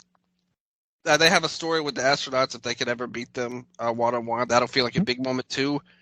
Kind of coordinate both those guys, and then also Aoki as the strong champ. I think it was a really great night for those two matches, especially. The rest of the show, like I said, there wasn't a lot there. The Junior title match was pretty solid. A good match as well. None of the death matches really hit for me, to be honest, but I think that when you have matches that great, and one of them is the main event and the coordination of your next star, I think you have to really give them a lot of credit for it. Yeah, but there is where the problems usually begin with Big Japan Pro Wrestling. It's all about the follow-up, right? It's all about the follow-up, because going back to 2016, we had a very similar deal, actually, with Hideyoshi Kamitani becoming World Strong Champion, beating Yuji Okabayashi in Sumo Hall, and we all thought, okay, Kamitani, off and running as the new star of Big Japan Pro Wrestling. Then they gave him two defenses against wrestlers that are good, but at that point weren't even on the level where they are now, and even now they are not the top stars. It was Hiroshi Kawakami and Yasufumi Nakanoe, and these defenses were in Nagoya in a smaller building. Oh, it was actually the International Center in Nagoya, but not a large crowd, 500 fans there, and in a smaller building in Sapporo against Nakanoe. And then he lost the title again in Yokohama to Daisuke Sekimoto. And what is the follow-up for Yuya Aoki going to be? That is the interesting and crucial question, really. Is he able to transition this great match into a great title run? And is he able to transition from his role of the underdog? He was pinned and submitted a lot by Sekimoto, by Sekimoto as well, and by Okabayashi on the road to this title match. Is he able to overcome the role as the underdog and be the dominant champion now? Or is he once again going the Big Japan route and dropping the title right back to either Okabayashi or Sekimoto?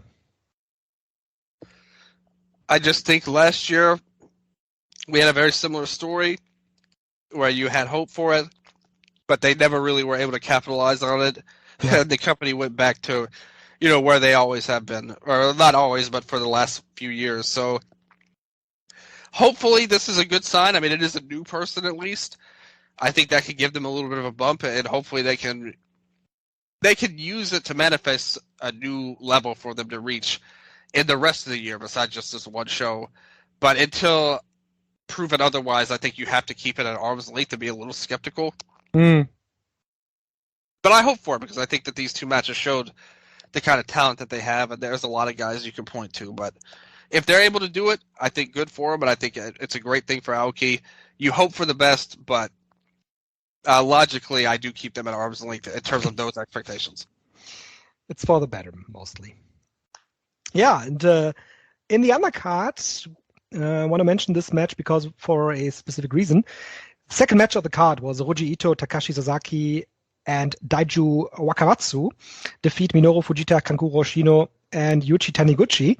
Match itself wasn't worth mentioning, but after the match, Sasaki, Ito, and Wakamatsu, they announced that Freedom's, Big Japan, and 2AW will run an, what they call, anti-major indie festival that will happen on June 9 in Shinkiba First Ring. So on the same day as the big All-Together card. So what this sounds like, they will be doing an indie All-Together version, and that could be really cool. Yeah, why not? You've got a big card coming up with All-Together. Why not try to capitalize it in some way? Hopefully it leads to some cool stuff for these smaller companies. That's right. Exactly. Yes, so those were the big shows on May the 4th, and then there was one more show, or actually, we can briefly talk about TJPW as well, Dylan. They ran Kirken Hall on May 5, 774 fans with 2 title matches on top. Mizuki defeated Sawyer Wreck in 11 minutes, really short match. It was all about the size difference in the match, really, and there was nothing much more to it. Enrika Tatsumi defeated Suzume, in which I thought was clearly the best match of the show for the International Princess title. Otherwise, we had Mio Watanabe against Arisu Endo in a really, really good match as well. And some other tag matches. Yuka Sakazaki and Shoko Nakajima defeated Maki Ito and Yuki Arai in Yuki Arai's second anniversary match. Mizuki was challenged by Maki Ito after the match. So it was a nice Kirken Hall show for TJPW overall, but certainly not a show to the levels we've seen before. Yeah, I totally agree with you. The international title match was the best match on the show to me. Tatsumi's one of their best wrestlers in terms of charisma and putting a match together and the stuff she does in the ring.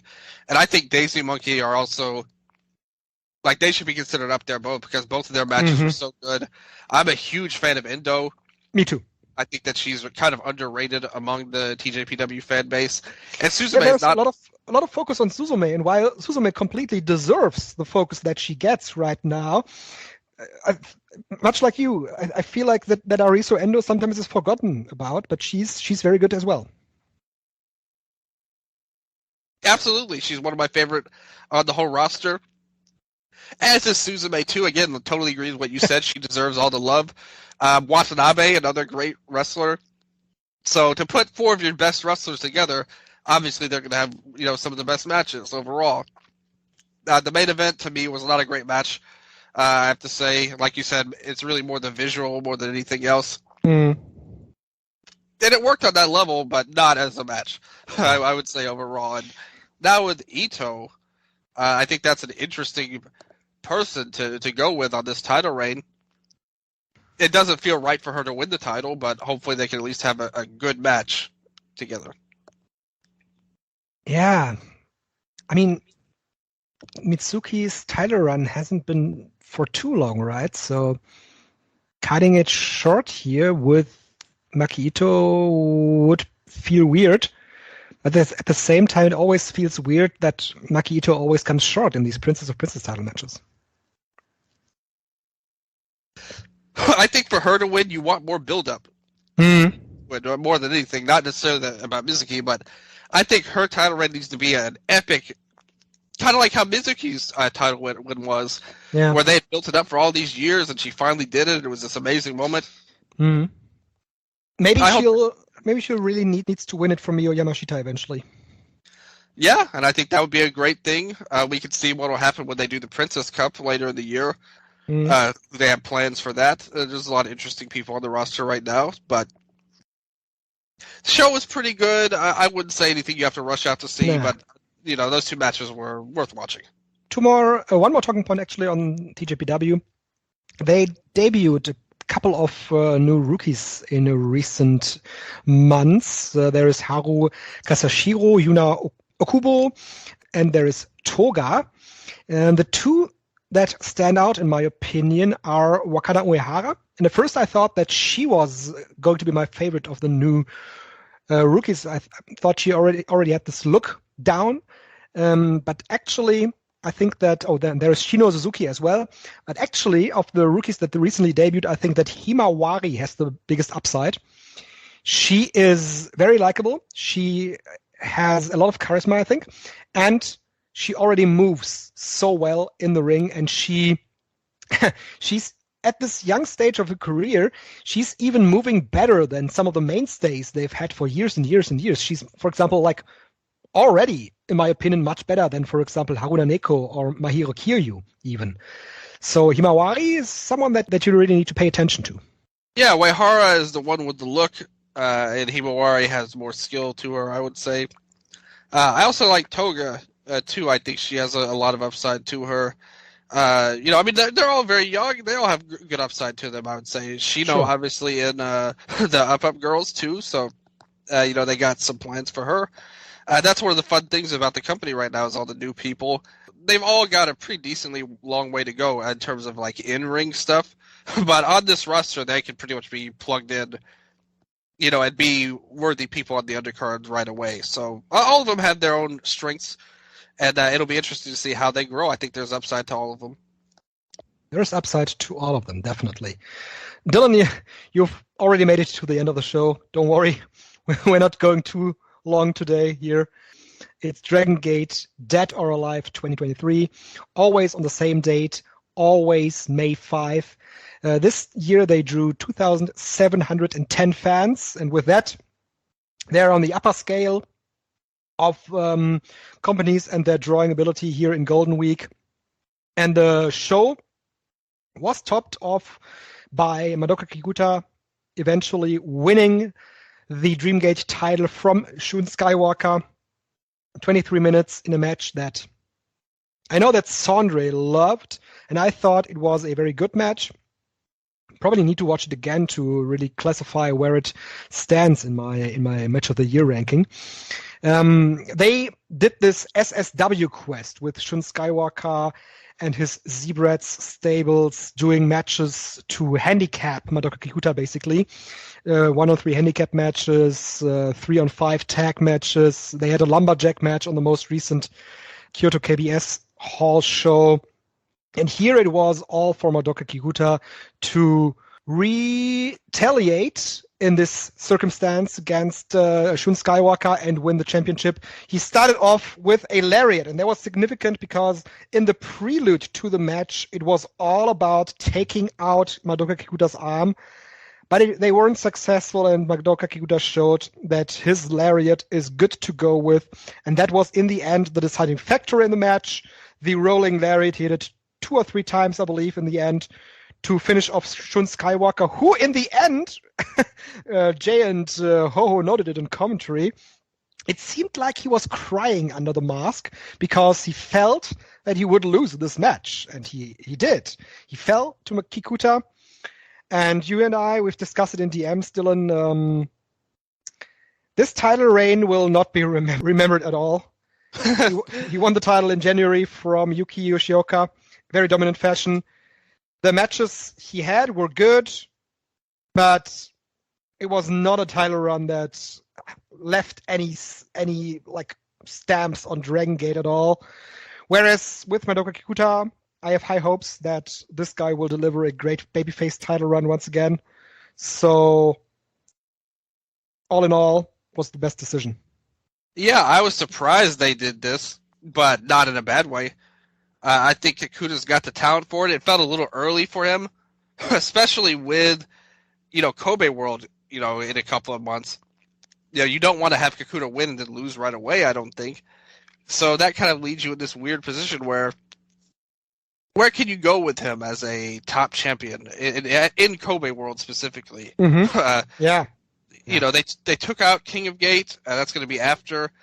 So it seems to me they've got some kind of plan of some sort, and I'm not sure what that is exactly. But they did the thing at the end where he cut the promo. He said there's a new leaders in town, pretty much, of the Dragon Gate, talking about him, the Big Six or whatever. That's like a callback to something that happened like 10 years ago. Yeah, right. Pretty much. And he's like, well, their era is over. And one of them was like Akira Tozawa, who left like 8 years ago or whatever. But their era is finally over, that Big Six. And now the new six are now here. And that's interesting. Hopefully it can be a turning point. That's very exciting to see when you get a monumental promo like that and an upset win. That was the culmination of like a 2-year deal pretty much, but specifically the last month, I particularly enjoyed what they did with Shun, actually.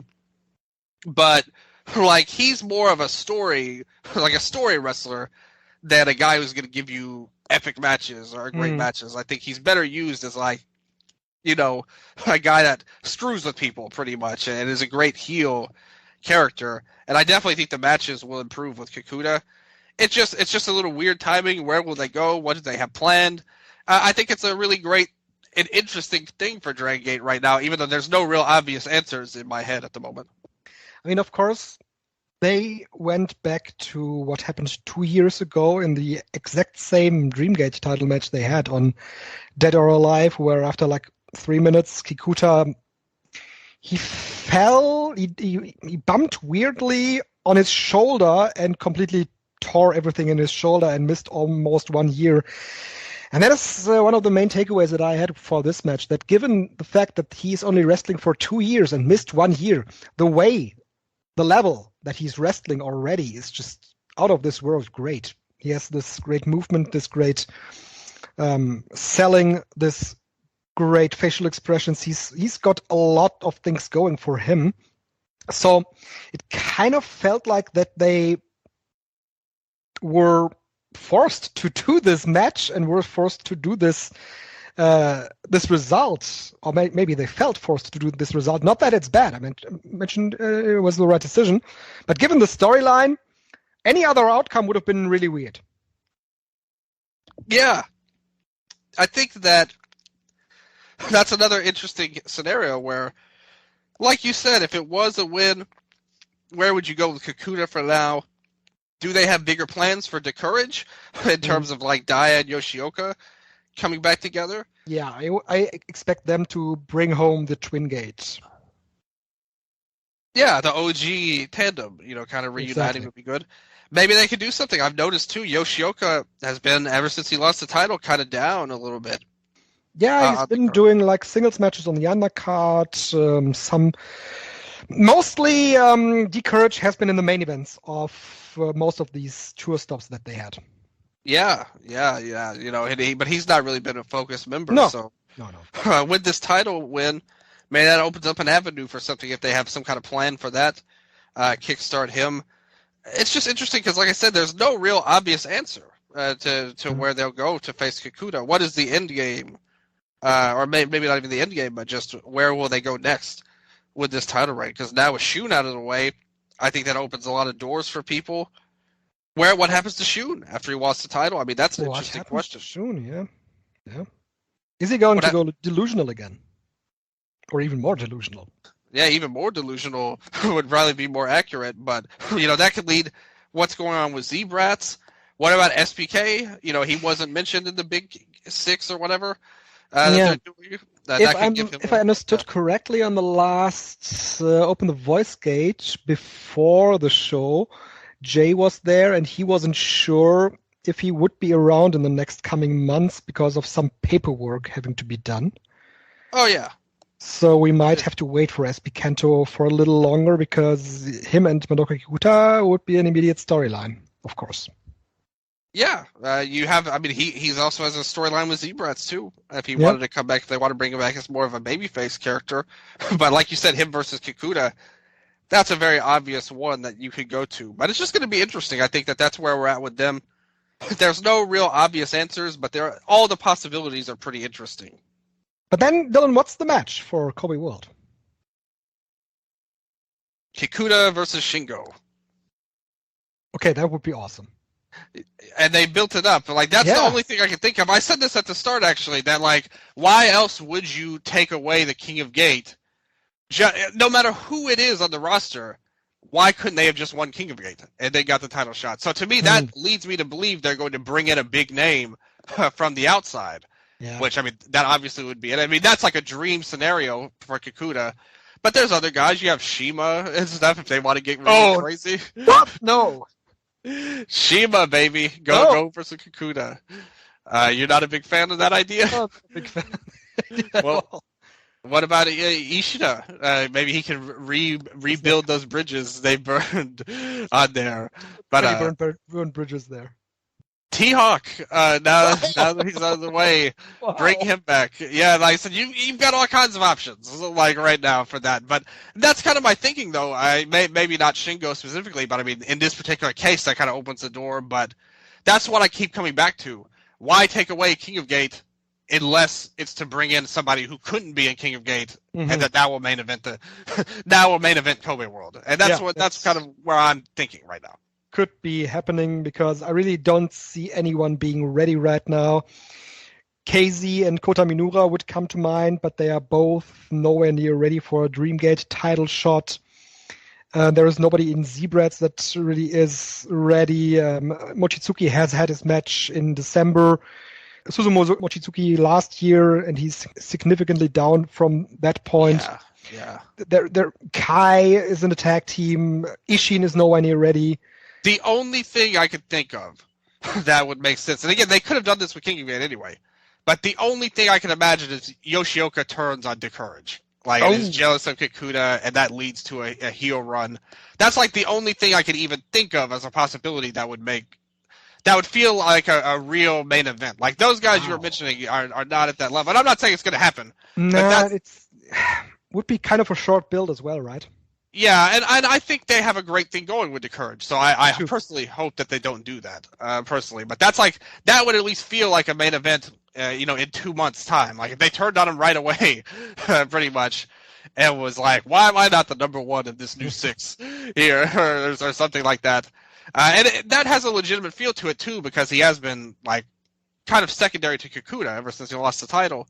But that's just speculation on my part. I hope that they don't do it. I think they'd be better if they have some ace up their sleeve, pretty much, and build up Kikuta for that. I think would be great for him too. Yep. Lots of interesting possibilities there, but certainly, I mean, they have the biggest show of the year coming up, and really nothing comes to mind as a main event that would make sense right now. So that's interesting. What did you think about the Twin Gate title match? Kenoh and Shuji Kondo defeated Kai and Ishin. I thought it was a pretty nice match in terms of building up Ishin. I think this was a big spot for him versus Kenoh. He's a guy I thought's kind of struggled this year with the new gear. I don't think is a real big upgrade. I think it's kind of a downgrade, actually. This team with Kai is pretty good. I like them together well enough. But he feels like he's lost something since the Mochizuki Jr. thing, and that's been one of his big problems. And I think this was the first time in a while that I thought, okay, this is a step in the right direction. Him going against these with Kenoh and Shuji Kondo, I thought that felt like a step in the right direction for him. It wasn't like a fantastical match, but I think it was very effective in putting him over. I still think he's very rough around the edges in a lot of aspects. Yeah, I agree. In this match, it struck me when he was applying this sleeper, this body scissors sleeper to Shuji Kondo, and he struggled to really effectively put it on to create a great visual that Shuji Kondo would actually be struggling in this hold because it looked like kind of silly. So he needs a lot more work. But I agree that it was a good spot for him, and he was able to shine a bit more here. It was a very short match, 11 minutes, nothing really extraordinary. Focus was on a special tag match with Marufuji and Dragon Kid against Yamato and Yuki Yoshioka. I think some cool moments with Marufuji being in there, much like in the main event you mentioned for Noah. I feel like he was really motivated here. He had a lot of fun. Even had a nice comedy match with Konomama Ichikawa afterwards. So good stuff. Good segment here in the mid card. Yeah. What was good on this show was the Triangle Gate title match. Gold Class defeated Natural Vibes in an exciting match. But the second best match of the show, I would say, was definitely Jason Lee versus Dragon Dia. Just from the get-go, such great chemistry, such great high-flying moments, such great fast-paced action. Man, just a great flow of a match. Jason Lee, man, one of the best in Dragon Gate in years and years and years. I totally agree with that. I think these two, it's like a hand-in-glove fit together when you see Dia and Jason. These guys are both small dudes, but are so, like, all around good. It's not like they're just high flyers. They're good technically. They can do some strikes with Jason especially. He even brought back the Hong Kong Tornado here. Yes. Here. It was really cool to see. And I said this on Dramatic Dream Dragons, but I'll say it here again. I have to double up here.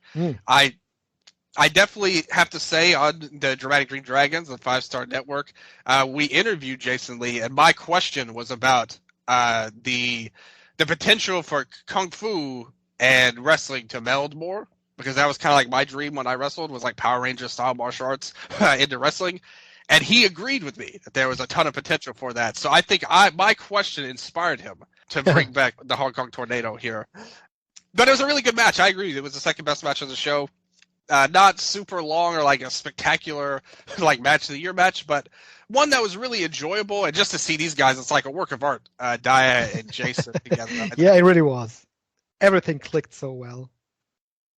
Yeah, I love watching. It's hard to describe it really, but it was just two wrestlers in their individual styles, just being incredibly great. And that's something else that you need to point out for guys like Kai or Jason Lee. It takes time to adapt to the in-house style of Dragon Gate, which is a very fast-paced style. You can see it with Naoki Doi now going to All Japan and kind of bringing that style with him, that he is able to deliver this fast-paced style anywhere else. But coming in, it's really difficult to adapt to the style, and both Lee and to another degree, Kai has completely lived up to that level. Yeah, totally agree. And Kai was somebody that you think on paper, like Jason, I think really fit even back in the 0-1 days, Jason New and all that stuff. He really fit in pretty well size-wise and stylistically. He brings a different style a little bit, but he was able to meld it pretty well. Kai was somebody who didn't fit at all when he came in. But he still has been able to make it work great. I really liked his title reign. Worked very well as the heel champion.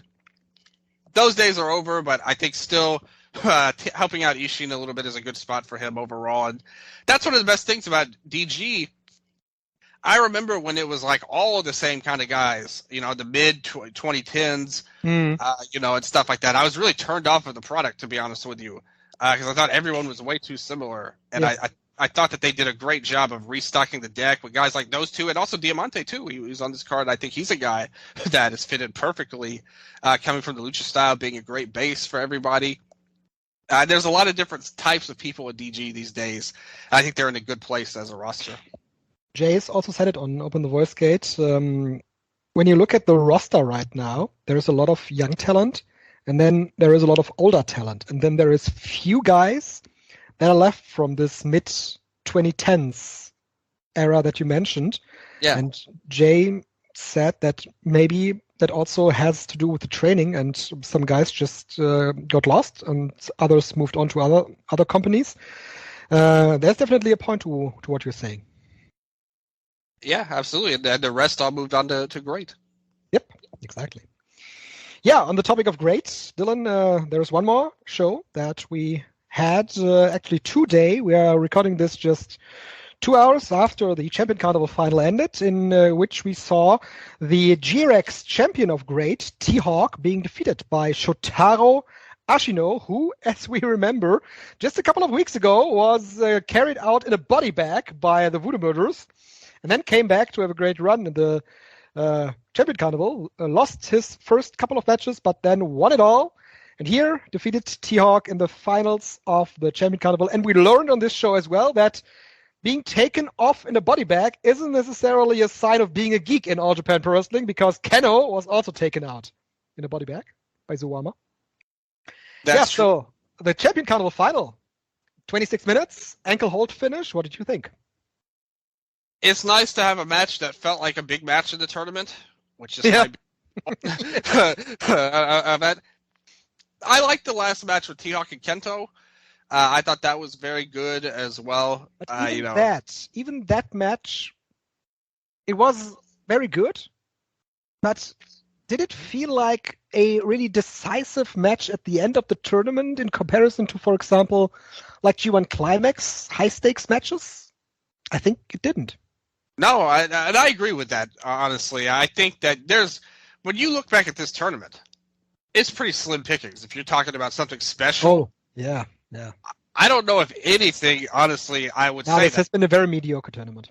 Yeah, and it's kind of easy to watch because all the matches are so short and stuff. And the guys you would expect to drag things down, like the Saito brothers, they were actually not bad. No, they actually over delivered. There was nothing that was like, oh my god, why am I watching this? I mean, there was a couple like that Suwama and Ashino match. I thought was such a flat moment for Ashino to finally get his big win over Suwama. And we talked about it on the last episode. I don't know if we talked about it on the air, but the T-Hawk and Cyrus match was awful stuff. Yeah, we talked off the air. Yeah, it was atrocious. But it was very bad. Let us say it on the air. Let's set the record straight on this. T-Hawk and Cyrus, don't watch that. But everything else was kind of okay. Not totally just empty calories, pretty much. You watch it, it's fine.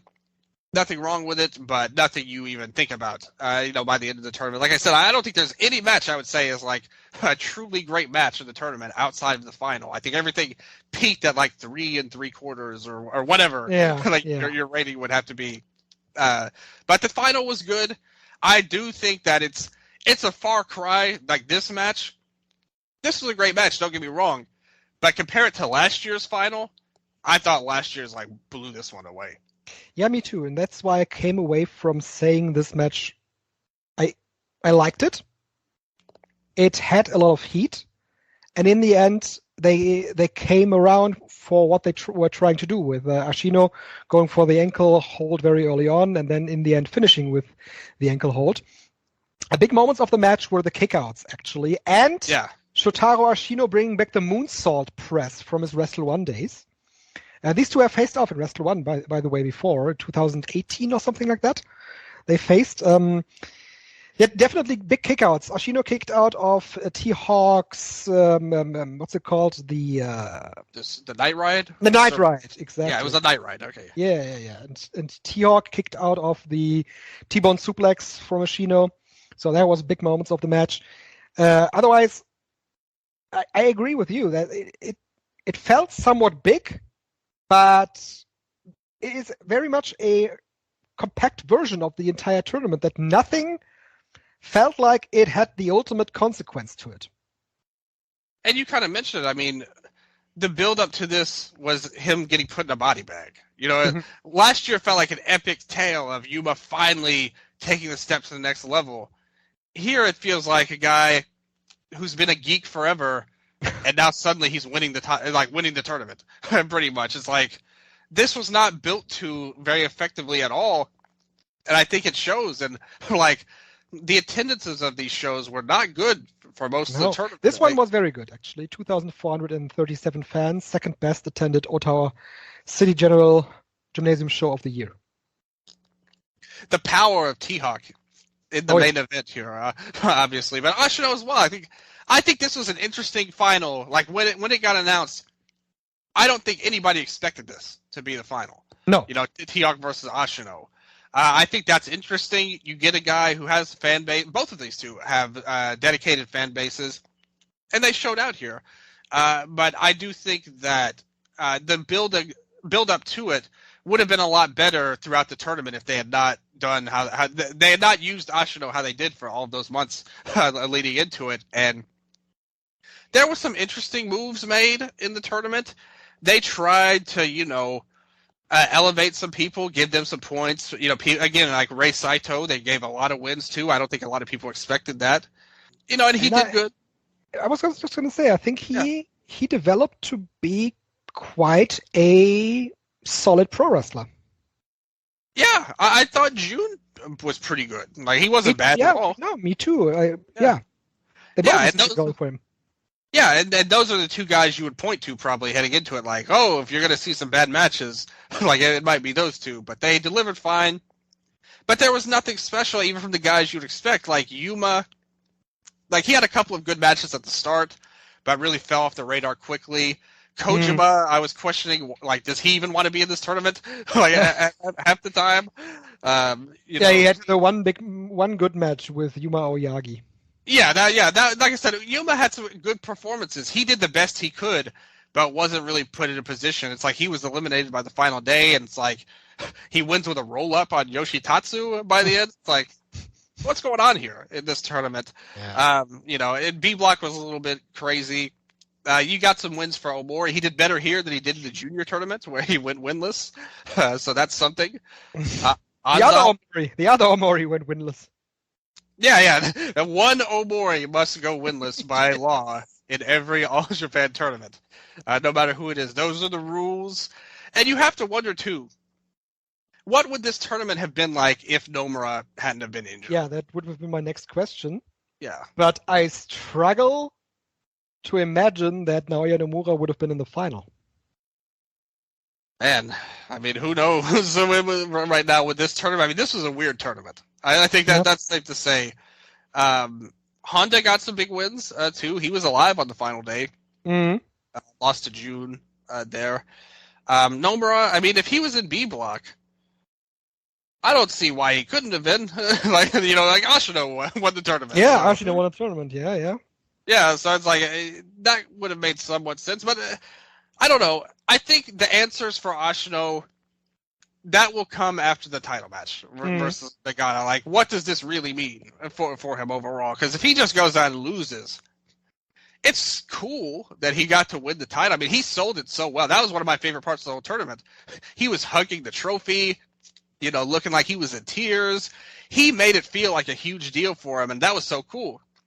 But if he just goes out and loses to Nagata, I think that's a little bit like, well, we're not quite like, we gave you this bone, but let's not go crazy, pretty much with them. And we're back to Kento being the logical choice then. Yeah, and he's made this speech that he's going to bring back the title to All Japan Pro Wrestling, and he mentioned on the microphone that other titles are also not within the company.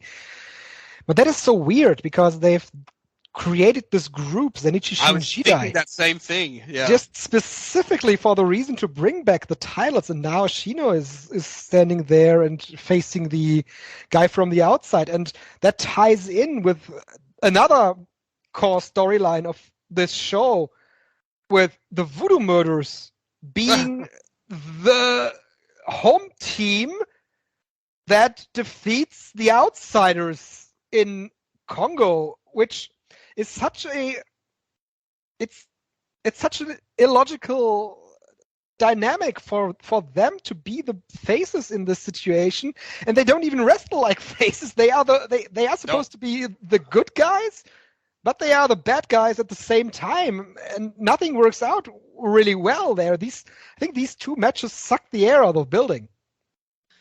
Yeah, I mean, Kono is a singles match in one of these. No, who is going to rally behind the heroic Masayuki Kono in 2023? I think that's a tough ask for any crowd. And the other one, it was like, Keno and the Geek Juniors of Congo. It's like, they weren't going to win. You got all the heavyweights on the All Japan side. So, I mean, and like you said, it was just so goofy. And then Kento and Anzai lose to the Outsiders in their match with Naito and Bushi. So, like you said, this was a show to put over. And Tamura lost to the other Outsider as well, Naoki Doi. Yeah, that was a good match too. I really enjoyed that actually. Yeah. Like, I really enjoyed that match actually. So I will give credit to Dan for that. And Doi as well, I think, has done a great job in the tournament. Both teams, obviously. I enjoyed the junior tag tournament as much as the champion carnival. Actually, maybe even more. Me too. But I at least I know what the winner of the champion carnival is getting. That's a great point in and of itself. That's something we've talked about on this show. What does this Junior Battle of Glory mean exactly? We know it probably won't be an All-Asia tag title shot because there are no champions anymore. Well, Yoshitatsu brought the title with him to the ring here in his match with Unagi Sayaka and Saki. He still had the belt with him. Yeah. Saki all caps, sorry. What a goofy match that was. I mean, this was like YMZ reincarnated here in All Japan. Look at the team. Sato, Yonayama, and this is YMZ, baby. Fire it up in All Japan. But yeah, Yoshitatsu with the tag titles. I don't know what that means. Dory Funk Jr. has said that because Onita is getting surgery, he needs to drop the title. But Onita said, no, I'm not. Okay. And he is announced for the June 11 show of All Japan. Man. When will this end? I don't know. I feel maybe they are just like kind of waiting it out until Onita finally drops the belt so the juniors can take it back. This is something that is really, really weird and really bad for the company. The juniors are the outsiders that won the tournament. Remember? Oh yeah, exactly. The great team. So no. So that is something else. They went to a time limit draw in the last group stage match, actually. So it was Kaito Ishida and Kotaro Suzuki against Atsuki Aoyagi and Rising Hayato. They went to a time limit draw, the last match of the group stage. Then Black Generation International win the tournament over Hayato and Atsuki Aoyagi. And on this show, Atsuki Aoyagi gets his win back from Kotaro Suzuki. So where is the consequence of this tournament? Strigga, we have to look deep into the future. This isn't a short-term victory. Please do. This is something that's going to last months. You mentioned the injury with Onita. I think every month Onita should take multiple shows off with a different made-up injury, maybe, that he can have. Just keep these titles forever, and then finally, but at that point, maybe they'll have signed with All Japan. That's what they're waiting for. They want this title reign to end, so they'll jump from great to All Japan. Or maybe they'll have, they'll join, Kento's group to be a part of the home army. Who knows what could happen in the world of the All-Asia tag titles? Who knows what could happen in the world of the Junior Tag Battle of Glory? But we know that it probably won't be that entertaining if Yoshitatsu and Onita are the centerpieces of this whole deal. But it's a problem with the whole company when you think about it. It's like you said, they created the group to get the belts back. That's not happening, so now Ashino it's like Evolution all over again. Remember, he would team in Evolution, but was never technically a member? Oh. I feel like that's what we're going to have here with Jidai. He's going to be in all multi-man tags with him, but he'll be listed on the outside going in. I think that is the future that we will have. And then Voodoo Murderers will turn babyface to heroically defend All Japan. So... Look, this was a weird tournament. Like I said, up and down. There's points that you could point to and guys that I think they elevated and fresh guys that I thought they did a decent job with. Even though the wrestling wasn't great by any stretch of the imagination, I like some of their ideas. And I love the winner. I mean, I wasn't expecting it at all, but Ashino totally deserves it. Hopefully they can turn that into something. But, if you're a new fan to All Japan and you finish up this tournament, I don't know if you have a lot that's hanging you on, keeping you hanging on. No, and the issue is the Champion Carnival Tour was the core roster they had. They had some outsiders, just a few outsiders, but this card here, this Ottawa card, this immediately felt much bigger, much more important, and it felt like it had much more dynamic to it than any of the Champion Carnival shows. But this show had outsiders left and right. So this is not a good sign, in my opinion, for the All Japan roster that this tournament was so lackluster and really lacked excitement, while they get excitement, but only if they bring in a lot of outsiders. It's the power of Kono that led us to this Yes, point. he brought the excitement. Yes. Yeah, exactly. He's the one that we all pointed to, like that. When he comes in, No young things- lions getting bloodied in the opener. No, it's Kono.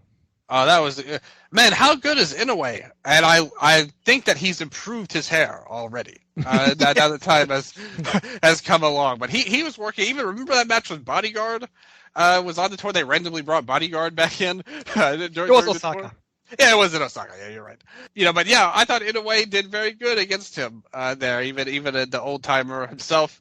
I love the young guys. They all looked very good coming in there. The juniors were all good. The women's match was really goofy, as you would expect. What about the smallest X? Was just such a funny thing. They made fun of the Noah deal where Satoshi Kojima was billed as the biggest X in history, and here they had the smallest X in history, and you could see the shape of Black Mentor on the match graphic. No respect for this man. In the end, he was Mensore. Once again, Shuji Ishikawa's love for giants came out here. He teamed with Cyrus, Ren Ayabe, and Oscar Leube from New Japan Pro Wrestling. Man, I love Ishikawa and his giants. Yeah, like those are always a lot of fun. Overall, it's a good use of those kind of guys. Like I said, this was a fun card, honestly. Like up and down, the main event was one of the better matches. I just thought the stuff in the middle with the Voodoo Murders really kind of ground things to a halt. And I think that the New Japan, like the Naito match, kind of suffered at the first because of it. But they ended up working it out. I thought the match was cool. I really liked how Naito worked with Yuma Anzai, and after the match, he said that they really liked Anzai as well. So hoping that this is kind of a build to all together in June with Naito and Miyahara facing off here. The entrances definitely were a core of the match because they took long, both for Kento and for Tetsuya Naito. The dynamic between the two, I liked it. Yeah, absolutely. And how could you not love Anzai? Right. Like he's great at everything. One of the best rookie potential people of any company, like whatever you want to call them, Young Lions, whatever. Like he's one of the best in any company. In a way, again, one of the best as well. Even though he was in the opener, not getting pushed as much. They kind of did a deal where Suwama's going to team with Anzai and maybe take him under his wing, but then they team together here, all right, the Voodoo Murders. Because remember, at the end of the B block, Suwama and Ray brawled and took each other out, but then they were back to their winning ways one show later. So the Voodoo Murders breakup is one of the most weirdest, incomprehensible, nonsensical angles of any company, I think. Like, where is this going? Nowhere. I feel like they just... Great point. It just sticks around as long as Suwama likes doing it. Yeah, until he gets bored with this. Yeah. Like, you have to think that, wouldn't he rather be hanging around with Anzai, though, than like goofing around in Voodoo Murders? Probably. Yeah, so that kind of seems like what they're setting up, but then they just won here again. I mean, maybe they're going to set up the Saitos going for the tag titles or something. For the... Ray Saito has a win over T-Hawk, doesn't he? Was that June? Was it June? Yeah, Ray was in B block. June was May. I think it was June then. Yeah, like I said, and Ray beat Soya. Mm-hmm. Soya and Keno are the tag champs. Oh, no, Jun lost to T-Hawk, actually. Yeah, I'm sorry. Yeah, but like Soya lost in the tournament to set up the tag title shots. Where I was going with that. Soya and Keno, they could do something, but maybe it'll be Suwama and Kono that go after him. I don't know. That's an interesting thing, though. Keno and Soya with the tag titles. I thought Soya was all right. Yeah, he was okay. Not like a game-changing outsider, but a guy that did his job well. And Keno is a guy that you could feel like could be a game-changing guy if you give him the chance. Just the stuff they set up wasn't exactly like, tickling my fancy by any stretch of the imagination with the people Soya drop balls to, but we'll have to see what happens at the end of it. But this was the point last year where they were so great the first 4 months of the year. I loved what All Japan was doing, and then things just went off the rails completely. And it seems like this year they cut a month off of our wait from that going in there. So they're very kind to us. And again, it's not like the tournament was horrible. It just was uninteresting for the most part, and then hopefully they could actually. Yeah, so let's hope they can do something with Ashino, give us something to believe in once again, and give let him join the group and not be the outsider all the time like he was at Evolution. That's all I ask. Yes. And I'd say those are good closing words for a show that focused all on Golden Week, the Golden Week Extravaganza, we could call it actually. There's the title of the show. Yeah. And Jeez, that's why you're a pro. You're the pro. You're doing all these podcasts. Yes, and from my part, that's it. Dylan, what do you have to say? What's your closing words? Yeah, go to the Eastern Lariat Patreon, patreon.com/Eastern Lariat. I haven't been able to do as much lately because I've been sick, like I said, but we're going to get back at it. Me and Yannick are coming back. We promised every single match, and by God, we're going to do it. We're going to wrap up the tournament, see what he has to say. Maybe he has different opinions, so maybe he's going to be like fantastically excited for it. Rave reviews, exciting champions, MVPs, all that stuff. Awards will get handed out. Should be a fun show. And a lot coming on. More Toyota Tuesday reviews are coming in there. I want to review some more stuff written-wise, to just get more stuff out there. I want to talk about more wrestling. There's so much going on. And I'm glad that we were able to get this show together because we did cover a lot of it. And a lot of stuff that I was very interested in because I'm very hyped for the Japanese wrestling scene right now. No matter what company you look at, there's a lot of interesting and cool stuff going on. So with that said, hopefully you guys enjoyed the show. Hopefully you guys always tune in. And I want to say one thing, too. This is something I don't know how exactly this happened, to be honest with you, Strigga. Because when we first got on Cage Match, there's a part where they ask you to put a YouTube video in of the file. So I actually started putting our shows on YouTube, like an audio file. No, nothing with the video, just an audio file. I put the thing on there. We don't do anything. That's why we haven't really hyped it at all, because we don't really do that much with it. But I will say I want to thank all the people that tuned in last episode on YouTube. By far our highest rated YouTube episode ever. Nice. Nearly 10 times as many viewers. Pretty much every episode we're guaranteed about 75 people that tune out YouTube. Again, we don't really hype it at all. It's just there. It's there on the Cage Match website. It's very easy to click if you want to see. Just a different avenue for people. But for some reason, the Stardom last episode, had well over 500 people, and nearly 600. So I don't know why it happened, but thank you to all of our new listeners that caught us on YouTube. Yeah, thank you. We had good thumbs up on the YouTube algorithm. I don't know if that means anything.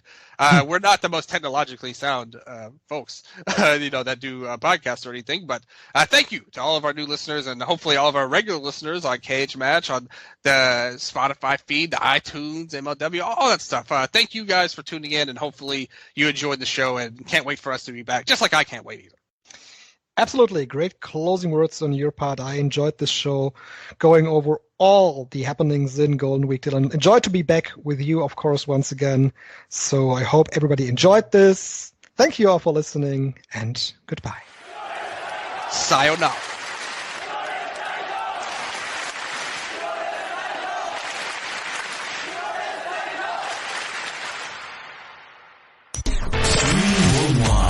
This is the MLWRadio.com network.